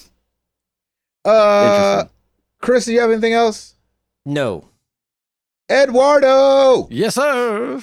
what you got, bruv? Well, about 4 minutes after we recorded last week, Yeah, GTA exactly. 5 was released on Game Pass. yeah, it was. Yeah, it was. So that was something that happened. You didn't get any sleep. No, well, I already had it. So. Yeah. But yeah, that was kind of a big shock that nobody saw that coming. Mhm. Over on the Married to the Games YouTube channel, we've got some Hitman, Hitman 2, Red Dead Redemption 2 online, and DJ Hero videos over there for you to check out. And Hey, did you get any enjoy. copyright strikes on the DJ Hero? That was a big conversation in your chat that day, whether because it was licensed by the game, if you would get struck. Did you ever see if any of that happened? On YouTube? It got struck. Okay. A copyright strike, and then on Twitch, I believe it wasn't that one, but it was another game got muted. I don't remember which one Did it it? was. Yeah. Interesting. Ah. So, but with Twitch, you don't get penalized, or it's not like, hey. Where with YouTube, it's like, hey, how dare you Yes. play our music and talk over it that people would much rather hear rather than paying for the song. I know. So, It's yeah, crazy. so weird. Yeah. In these days, right? Gotta love it. Gotta love it. So weird. There you go. Well, thanks, Eduardo. You're welcome. Well, every week we ask you guys a question. Last week was no different. We asked, what are you looking forward to most in the world of video games in the year of our Lord 2020? Yes. Starting over on Twitter, we got at Scottish Bakery, Scott Baker, a Switch Pro. I'm not even sure I need the other next gen consoles. The Switch is my new home, and I want the best experience I can get. Well, there you have go. it. There you Yep, go. There you go. There you have it. Wow, I don't even need the other consoles, he says. Mr. Pastor Lucas Ham. Since I've got very little in the way of gaming funds, looking forward to working through my huge backlog and playing Final Fantasy VII Remake and The Last of Us 2 demo. Nice. man. Nice. Love that. Oh, that's funny. At Kenneth DL, at Ken L, Streets of Rage 4 and Final Fantasy VII Remake. Streets of Rage 4. I didn't even know that was coming out. That is hilarious. Streets of Rage 4. When's that coming out? Oh, it just says 2020.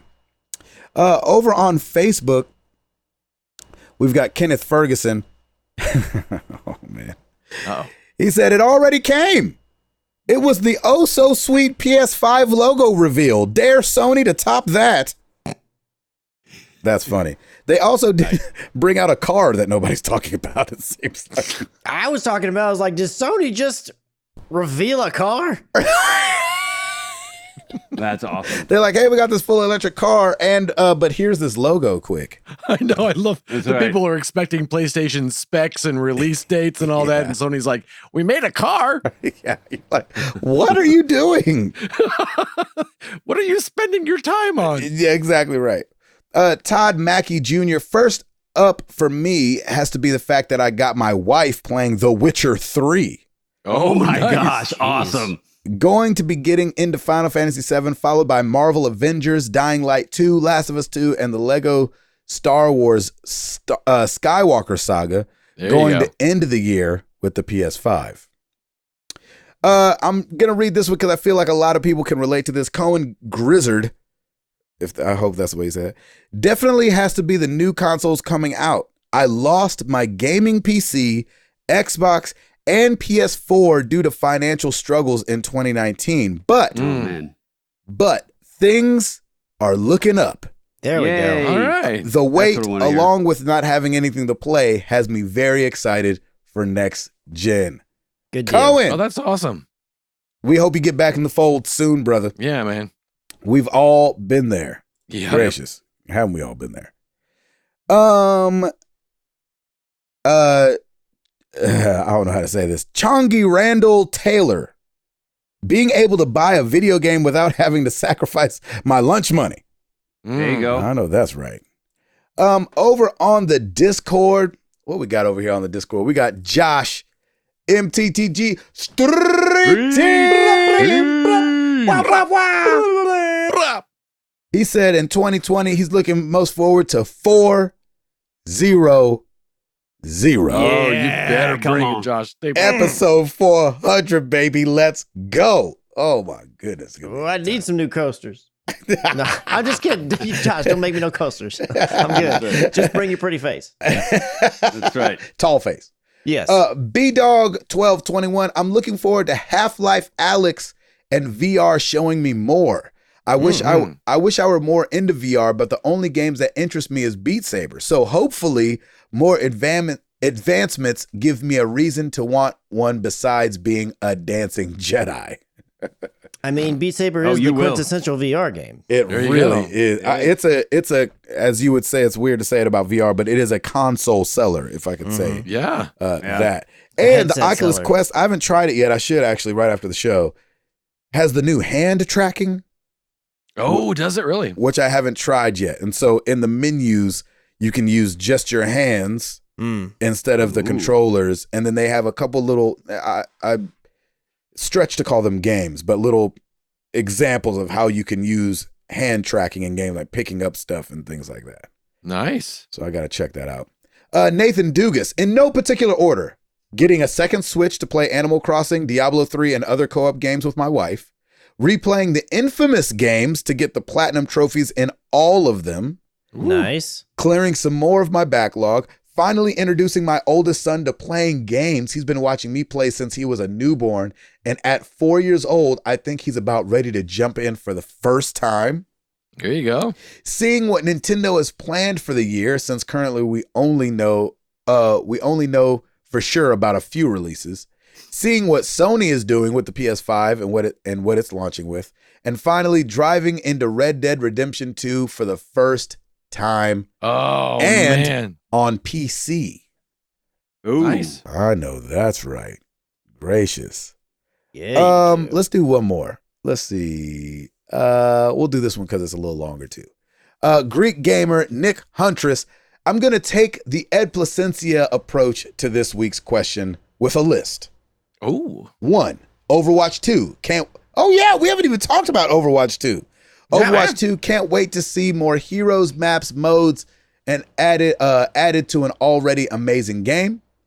Number 2, Final Fantasy VII Remake, one of my all-time favorite games coming back to life. I really hope it's at least mediocre, or I might cry. 3, more Smash Bros. DLC. There was only supposed to be 5 new DLC characters, but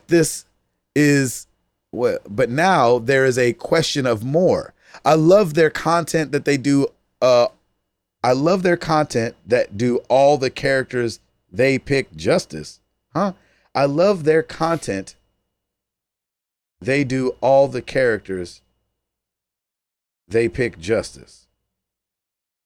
I'm Yeah, gonna man. guess. Yep. All right. Number 4. Justice. MTTG 400. This is my first time as a listener to the podcast that a centennial episode has occurred. I'm really hoping to be able to come and meet the community in person. That's awesome. Let's You go. will not be disappointed. Well, let's not talking up too much. I'm just kidding. Right. 5, finishing games I didn't beat in 2019. And number 6, hoping to buy cheap 2019 games this year that I didn't have time or money to purchase. Very nice. Thank you guys so much for answering the question of the week. You know where to find us. Facebook.com/Married to the Games. Twitter.com/MTTGcast. Like Ed said, YouTube.com/Married to the Games. MarriedToTheGames.com, where you can come by your episode 400 tickets, baby. Ooh. The weekend of May 16th, Franklin, Tennessee, is going to be on and popping. It's going to be so much fun. We're going to get the whole band back together. There's right. a limited number of tickets. There's a limited number of tickets. We've sold 50 tickets already out of 120. And All right. so, man, we got 70 more tickets out there. I would say get your tickets. Don't delay. Yeah. Buy today. Someone was like, "Hey, Ed, tell me if they're going to sell out. Tell me if it gets close." I'm like, "Just buy them now." Yeah, they're $15. Why take Come a on. chance? Yeah, exactly. And just come. Don't even worry about it. I'm not Google Calendar here. Yeah. Are you afraid of friends and friendship? No. Come Yeah. to 400. Why are you so scared of a good time? What's $15 of friendship? Come on. That's a good bargain, by the way. That is a real right. good bargain. Also, if you'd like to support the show, patreon.com/MTTG. We'd appreciate it if you want to drop $1 in the tip jar. Or if you want to dop it. Or if you want to dop it in the jar. Drop it, dop it. You can dop it. You can dop it. You can dop it down in the dop. So you can dop it like it's hot. Dop it like it's hot. Wow. You could do When that. it's in the crib, mom, dop it like it's hot. Dop it like it's hot. I like it. And Chris. Rate us on iTunes, Yeah. please. Yes, Yep. please do. Please. Because I asked you very nicely, and I'm very proud of myself for that. Yay! Well done, sir. Chris, good job. As you should, man. As you should. Well, let's get into some questions.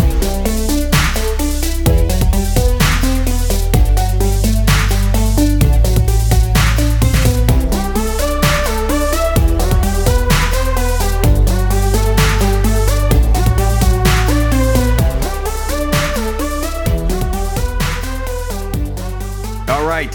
I have a game for you, gentlemen. Oh, We got an really? email from Marcus Lowe. He said, "What up, distant fam that I email a few times a year but listen to each week? Yeah. Thank you, everyone, for your weekly contribution, your weekly banter, mispronunciation of words, and dad jokes are always pleasant to the ears. That's me, sorry. I have a game for you all. I'm going to Oh. call it Guess the Game just by hearing the game description. Oh, okay. We won't go into the whole content. Basically, he's got this whole rule book and everything. We're going to kind of skip all that. But he did mention this. This could be a fun game to play at episode 400. I like it. Basically, each contestant will be able to guess the name. You have a buzz. Your name is your buzzer. If you Okay. get it right, you get a point. If you don't, it's 0 points, and whoever has the most points wins. Basically. Okay. So he's got 4. He's got 4 for us. So let's do it. The description will be vague at first, and then progressively get easier. Here we go. Game number 1. All right. All right. This 2009 action-adventure video game published by Sony Computer Entertainment for PlayStation 3. In this game, the player controls a bike messenger caught in the center of an explosion. Ed, Jeez. Go. that would be Infamous Second Son. Yes. No, not Bill. second, son. No, Chris. Well, no. I'm sorry. Yeah, Chris. Darn it. Infamous. Yes, Infamous. 2? Or is Nope. it 1? Up, Gabe. Oh, I thought it was Gabe. 2. Doggone Yep. The answer is, what is infamous? it. Yeah. That is correct, sir. Beep, beep, beep. Well done. There was a delay. I didn't actually say 2. Somebody else said that. I didn't say Second Son. Someone else said that who imitated me. Yeah, well, I definitely said infamous. Yes. Yeah, it was Infamous. It was Infamous. Developed by Doggone it. Sucker Punch. All right, game number. That was game totally number like 2. that was a I Wheel got of my Fortune. iterations mixed That up. was a Wheel of Fortune answer when Totally it somebody was. puts an S on it on accident. I know, right? That's right. That's right. I said S. I said Why an S. A? No. Oh.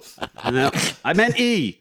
All right. know, right? Game number 2. This 2014 America developed video game was co-created by 2 developers.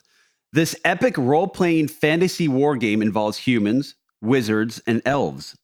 This game is played from the third-person perspective, which Ed! allows you go. Third person human wizards and elves. I'm sorry, what is third person it's human gotta be- wizard and elves? That's not right. Darn it. Okay. Okay, go ahead. This game is played from the third person. 2014.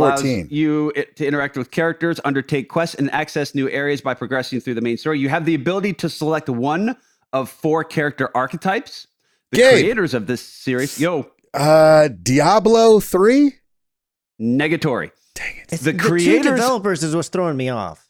The creators of this series approached Obsidian about making a role-playing game designed to look exactly like the television series. Parker and Stone were involved throughout the game's production. Oh, Gabe! doggone it. South Park, Stick of Truth. And bingo. Ding, ding, ding, I'm not ding, saying ding. my name. I'm just you gotta get in there, Chris. I gotta hit the buzzer. Yeah, you got to hit the buzzer. Can't just yell out. What do you think this is, anarchy? By the way, I have completely not kept score, so That's it's okay. fine. I've got 2 points. 2 I did. points for Yes. Ed. There you go. There you go. What? Okay, game number 3. Worth 12 points. We're 12 points. Bing, bing, bing. Daily I double. read the There we rule go. book. Yeah, I do like that. The daily I double. do like that. Okay, this I'd like to make it video a game- true daily double. I'm just kidding. Go ahead. You can't do that. No, Can't triple anyway. stamp a double stamp. That's right. This video game franchise provides a platform adventure experience. The series was originally published by Sony Computer Entertainment and has appeared on multiple platforms and gone through various developers Ed. and spans new. Oh, go. What is Crash Bandicoot? Thank you. I win. Bing, bing, bing, bing, bing, bing, bing, bing, bing. Oh, Yeah, good well done. job, Ed. Yeah. Nice. Done, man. Yeah, good job. That was a good one. I would have proud of never myself. guessed that. You should be. Jeez As you Louise. should. You know your games. All right, game number 4. This indie title was originally released on a Microsoft platform. Ports were developed and released for other Microsoft platforms as well as PlayStation 3 and Linux. This was a self-funded 3-year Gabe. project. Go. Minecraft. No. Oh. This is a toughie, actually. Webcomic artist David Hellman drew the artwork, which underwent several iterations until it satisfied the designer's vision. Gabe. Go. Fez. Nope. You've used up all your answers. Do they still get to chime in, or is it just up to me now? Like, are they It's out? up, I haven't it's guessed up on to this you one. now. I still have a whole paragraph to read, so it's up to you Okay. now. The basic story elements unfold as the protagonist I think I know it. attempts to rescue a princess from a monster. Oh, shoot, I'm out. The game features traditionally defining aspects of the platform genre while also integrating various novel powers of time manipulation. Using these abilities, the player progresses through the game by finding and assembling jigsaw puzzle pieces. Sounds like Zelda. Gabe. Go. Is it Prince of Persia? Nope. Huh. Released in August 2008 and created by Jonathan Blow. Oh, Chris, Go. is this Braid? That would be brave. Oh, sir. wow. I was good totally job, thinking Chris. Limbo until there was some Saving point for a in there. I was monster. and when you Yeah. said the castle and thing, I was like, oh, that's not Limbo. Nope. I would have never got that. I never played Braid.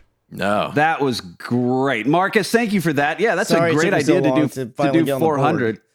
It's all right, man. It's all good. You won the game, though. It was worth 12 points. Yeah, that one was worth That 82 was points. that was a triple double. That will be fun to play from stage. I actually got for Christmas a card game that is all video game trivia. Oh, And perfect. so I was going do to it. bring that to 400. So that could Yeah, let's fall do in, that. in line. We Spoiler could do alert. it right there from stage. Oh, But you got to get a man. ticket to come. You know what I'm saying? Yep. I like it. I like it Philosophical question over on Discord from Burnaby Butterteeth. too. All right. How much is too much?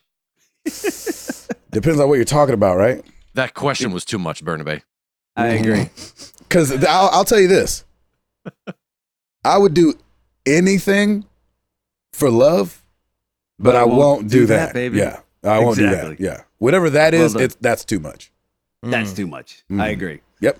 It's a Neebs. Just the other day, Gabe, Old Man Guido, and myself were looking at all these special version imported fancy Japanese model consoles, and it got me thinking. Yeah. If there was a special version of a console you'd like to have for a collection, what would that be? Oh, that's a good one. Yeah, we were looking at, there was a whole little shop of all import stuff, and it was like things we had never seen before, like That's cool. shapes that the SNES were in. And we were like, they made that in Japan and all these different things. What do you think, Chris? If you could have one, is it a console? Yeah, a special version of a console you'd like to have for a collection. What say you, Christopher? I mean, I liked a lot of the different like editions that came out this year of the PS4 for various games. Like they had one for Star Wars Battlefront 2, they had one for Death Stranding, but I can't think of one in particular that was so awesome that I was just like, I gotta find a way to get that. And I know there were several in the Xbox as well. Like there was the Gears 5 one, which looked really cool. Even though I'm not like a huge Gears guy, I thought it looked really cool. Mhm. I'm not sure if I can pick just one that Was comes there to mind that I would want. Was there that anniversary PS4 that was really dope? Yeah, the 500 million Yeah, one. the They had 500 that million The one. the That blue kind of translucent Yeah, blue. that was that cool. one was Ooh. cool. I loved that one. Man, maybe. You know what? There was an Xbox One that came out that was themed off of Titanfall, and I believe only people within Microsoft had the ability to access that. So I'll say that one. Yeah, that's good. There you go. What about you, Ed? I want like a kind of like how the Uncharted theme has the Uncharted map on the screen. Oh, I want nice. an Uncharted Xbox Ooh, Ooh, I like that. that would be weird. or a Gears PlayStation. I can't decide. That's like the Nintendo PlayStation that's out there Exactly. floating Yeah, around. that's right. That's right. So I can play Mario.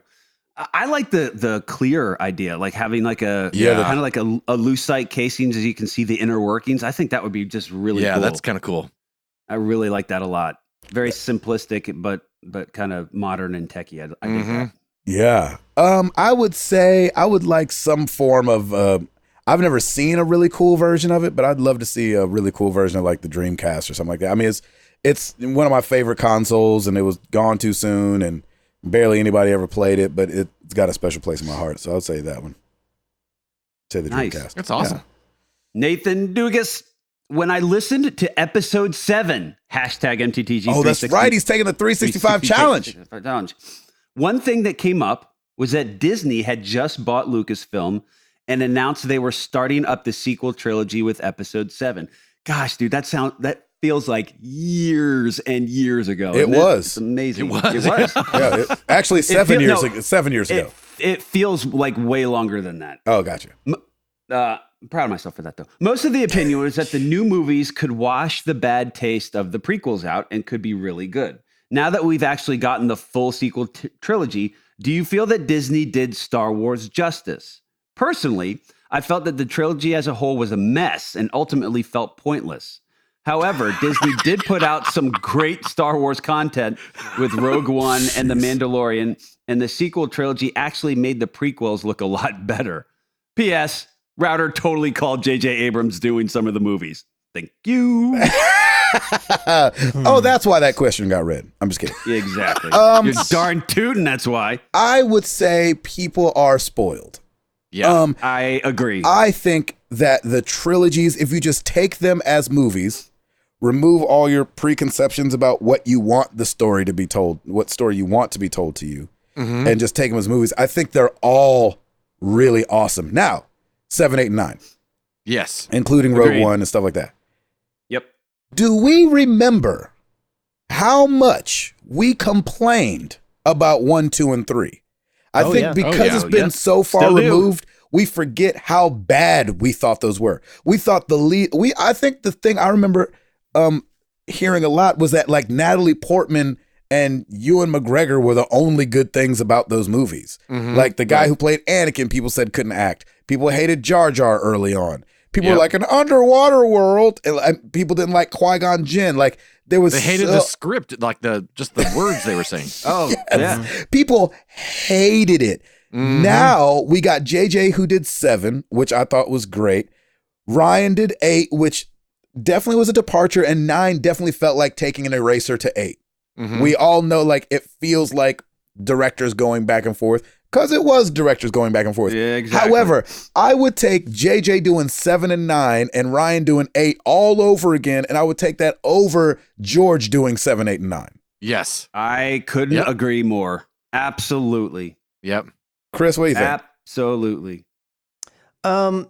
There is absolutely problems with this current Of course. trilogy. Yep. Yeah, and I can see where he's coming from when he's saying like that when he says like I feel like it's pointless. I can see that if you feel like someone who feels like the story concluded very well with Return of the Jedi.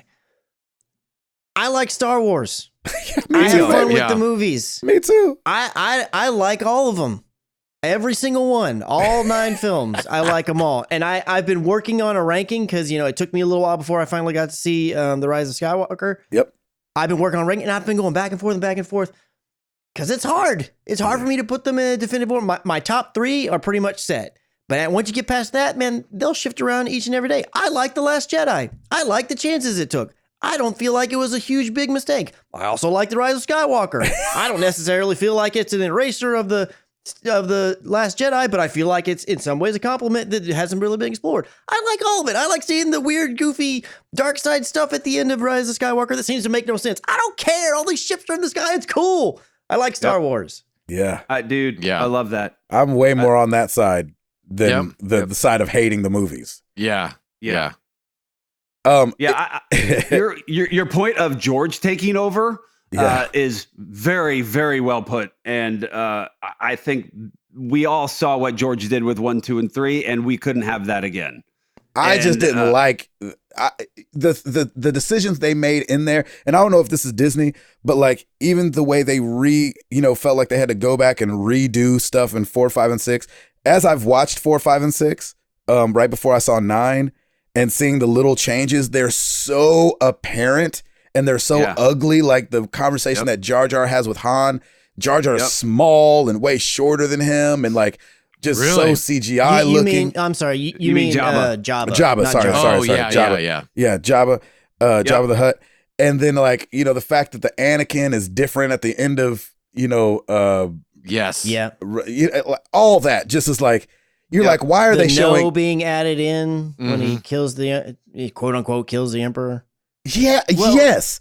And like all that stuff, you're like, why did you guys do this? So whoever's tutelage that was under, that was the wrong decisions to be made. Right. I don't know who, I don't remember if that was before or after Disney. No, that was George. That was George. That was George. Yeah. I thought those were George. terrible ideas. The whole like Han shot first thing, like, Well, even like, the whole like filling Tatooine with CGI aliens, just filling it. all of it. To me, when they redid those, to me it was just George.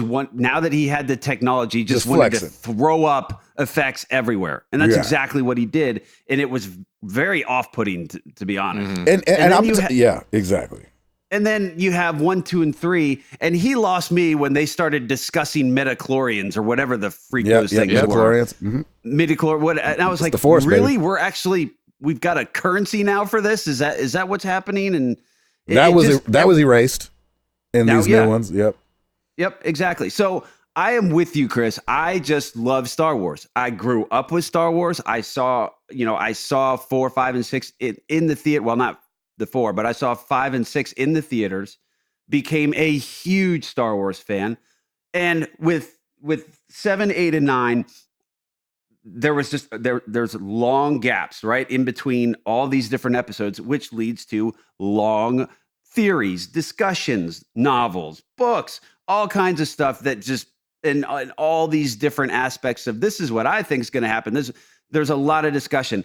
I threw all of that out the window. I went in think for all of these, just I'm ready to be entertained. Give me what the next story is. And I loved all three. I loved 7, 8, and 9. I loved 7 and 9 more than 8, but I still love them because it was Star Wars. Put a nice bow at the end. We're done. Let's move on to the next thing. Yep.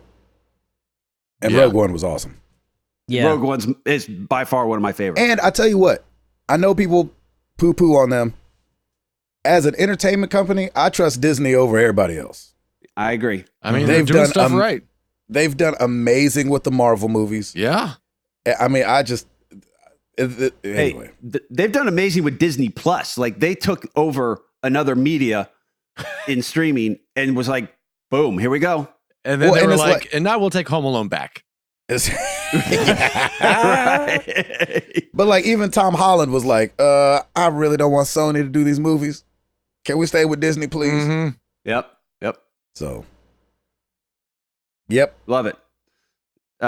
Ed, did you have anything else? Yeah, I to pretty add? much agree with you guys. I mean, anytime, we say it a million times, you can't please everyone. And No. every time you feel personally slighted because it wasn't tailor fit to appease specifically only you, I get a kick out of that. Yeah, that's funny. I'm proud of you. Well, what's funny too is like we were talking about it, like how 8 got all these really high critic reviews, but then the audience hated it. Mhm. But then like 9 was the opposite, where the critics slammed it. But then Yep. it was like in the high, mid to high 80s Right. when it first came out. And it's like, who are you actually trying to please? Me personally, I'd much rather the audience score than the critic score be Yeah. high. Yep. Yeah. That's who I'm doing the movie for. Is the Right. people. Yep. Yeah. Yep. Yeah, I Oh, agree. man. All right, we got one more question over on Twitter at RetroRentsAl. Hey, gang, much love to the cast. Can't get enough of y'all. Anyways, Hey. Aw, question. thank you. Since I'm a nut for retro gaming, what's your favorite classic game that still needs a modern day remake or sequel? Mm. Shoot, man. I would have said Shenmue 3 years ago. because I freaking love Shenmue, and then Shenmue 3 just got here. There you go. Gosh, retro game. You know what's funny? And I know me and Ed go back and forth a lot. What if they did a new Dragon's Lair? Yeah, I thought about that, dude. Yeah, man. I don't know what they would do, Mm-hmm. but like bring Dirk back, man. That Dirk was I like that, dude. yeah, he was the Nice. most lovable hero that couldn't. I just love that he just barely saved the day. Yeah. You know what I'm saying? Like I love that when the main character's just trying his hardest and just barely does it. Right. It's awesome. Yeah, I would say Dirk. Nice. I like that. Very good. Yeah, what do you say, Chris? What you got? There's several that I feel like I'd want to say, and then I think about it, I was like, well, they kind of did reboot that in a way or whatever. Like I would have said God of War, but then we got to reboot that. Then Twisted Metal, but they made Twisted Metal on PS3. So I mean, the one that I feel like I have to go to, even though technically it kind of got a remake as well, and on the GameCube is Metal Gear Solid. But I just want a remake of it in today, Yeah. and I just Yeah. want like a beat for beat. Just make it I like look it. pretty today. Like Do you want I'm to fine with you remaster? adding- You mean? No. I don't even want to. Well, I mean, I would take. You want that. the God of War treatment, don't you? Yeah. Well, No, yeah, no, I no, know. no, he I doesn't. want the exact same story retold, just looking like there was a guy who, and I forget his name, but he basically inside of doing I it in think it was dreams. Unreal Engine 4, he remade Shadow Moses. Oh, I Oh, want it. okay. I want it to just look like today's graphics, but be Metal Gear Solid. The same game. I like it. I know there has to be some changes, and that, I'm fine with that. But I don't want the story to introduce new characters that never actually exist in the story. Like I don't want you to go way off the rails. I would like them to Final Fantasy VII remake, but not an iterations version of it. I want it to look like that, but be the game that I love. there you go. Yeah, I like it. Edward. I know they had a sort of an update to it on the Sega Genesis, I think, but I wouldn't. And we kind of have it with Tomb Raider and Uncharted, but I kind of miss Pitfall. I want to see what they would do. Hey, with that. I like that. I like that, man. Get a new hero going and Yeah. give him a face. Exactly. Right.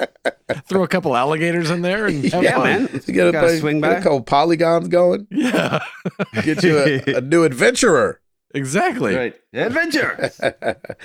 I would. I don't know why this is in my head, but I think this would be very cool. Spy Hunter, Ooh, Yeah. Something like- which could be converted to kind of like a GTA. Yeah. Yep. It could Or it could Driver. go- Do you it remember that could go- game, Driver? Yeah. I remember I that don't movie. remember Driver, but you could have both the driving aspects, but then the spy aspects. You can kind of. It could be. I think it could be something really cool. A little I'd be down stealth for that. situation. Yeah, I would give that a go. A little stealth when you're out of the car, but Yeah, Freaking- man. See, yeah. driving like Jason Statham when you're in the car. There you go. I like Like that. Good job, Tim. I like that. Yeah. That's great. You should be proud That of is- yourself. I'm super proud. You have no idea. Hey, that is it for all the questions. Thank you, everybody, so much. We appreciate it. There you go. All right. So this question, every now and then, I'll think of a question of the week, and as the show goes on, I'm like, that question sucks, and so Aw. I'll go to my Wait. email and I'll look up QOTW, which is how I name ideas I have throughout the year as I email them to myself. So this one's from May 11th, 2019. Mm. We've seen crossover between Hollywood and video games, aka Ellen Page being the lead in Beyond Two Souls. Right. What actor? Oh, we've seen Mads. What's his name in Death Stranding? Nicholson? And and Norman Reedus, obviously, as of recently. What actor would you like to see step into the role in a video game? At the time, this was my answer. Mine would be Hugh Jackman reprising his role as Wolverine in a video game, because he wouldn't. He said one of the big reasons he doesn't want to keep doing that game is because movies is because it's really hard for him to get back in shape. Well, Yeah. if it's a video game, you ain't got to worry about that. That's true. It's like, just give us your face, we'll make the rest look good.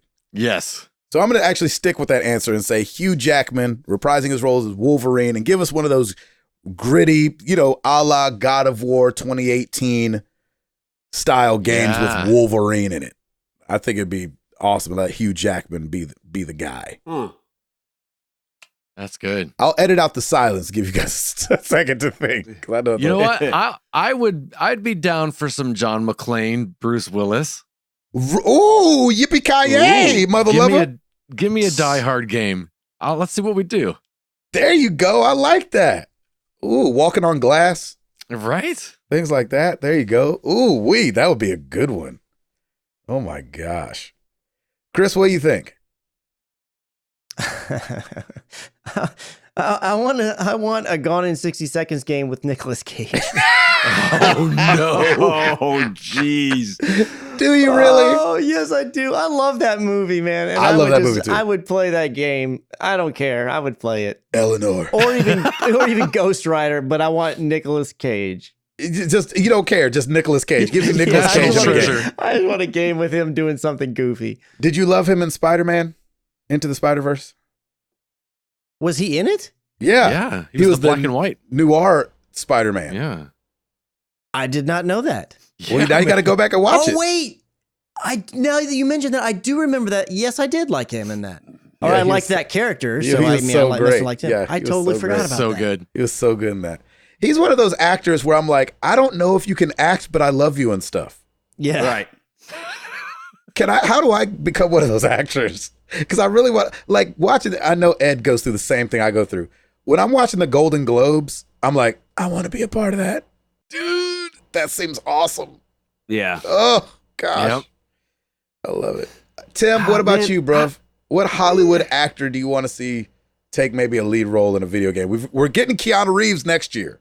I Yeah. know. He's not the lead, Which is but he's really going to be cool. all up in that thing. You know, okay, so Judi Dench. there you go. In Cats, yes. My God. Cats, the It's It's like video a game. Mortal Cats, Kombat the with video cats. Cats, the video game. That's Oh, perfect. James Lord. Corden. James Corden. Judi Dench. Oh. Spay her. So I would like to see The Rock as in a juggernaut class in a Borderlands. Dude. That's a good one. I think that would be pretty amazing. Like he could have like dual guns. He could like, but he just this massive dude. Yeah. And I think that would be cool. I love The Rock. So How do you not like I The don't know. Rock? I know, right? exactly. I don't know though about the VO part of it because he'd have to really. I don't feel like he has that deep, rugged juggernaut style voice. He doesn't. He's got the. No. So that might be a little challenging, but I just love to see. But he something sounds that. like The Rock. And I Right, think that at the exactly. end of the day, that's what you would want. Yeah, I would love to see it because he could throw some humor in there. Borderlands always has great humor in their games. The writing and is so good on those things. And, and it would be a cool art style for him too. So There you go. No, Even though you don't see kinda- your characters in that game. yeah, it's true. We got to get him in a different one where you can actually see him running around. There you go. Yeah. He's been in the Scorpion King video game. I'm just kidding. Yeah. Don't do Oh, that. nice. No, Yeah, don't do that. let's- That thing looked bad enough the first time around. Let's give him an opportunity to redeem himself, shall we? Yeah. There you go. Let us know what Hollywood actor you would like to see taking the role of the video. I know we used a lot of stuff where it was the Hollywood actor attached to the thing that they already do. It doesn't have to be that. It could be whatever. It could just Yeah. be the person. Danny let us- DeVito in Overwatch. Perfect. As Penguin. Yeah, as Toblerone. Toblerone. He's in there already. As Frank from Where's Sunny. the rum ham? Let us know. We will talk about it next week. Thank you guys so much for being here. 382 in the books. I'm Gabe Patillo. That is Tim Router. That is Ed Placencia. That is Chris McCracken. And we are married to the games, and we are up out this thing. Yeah!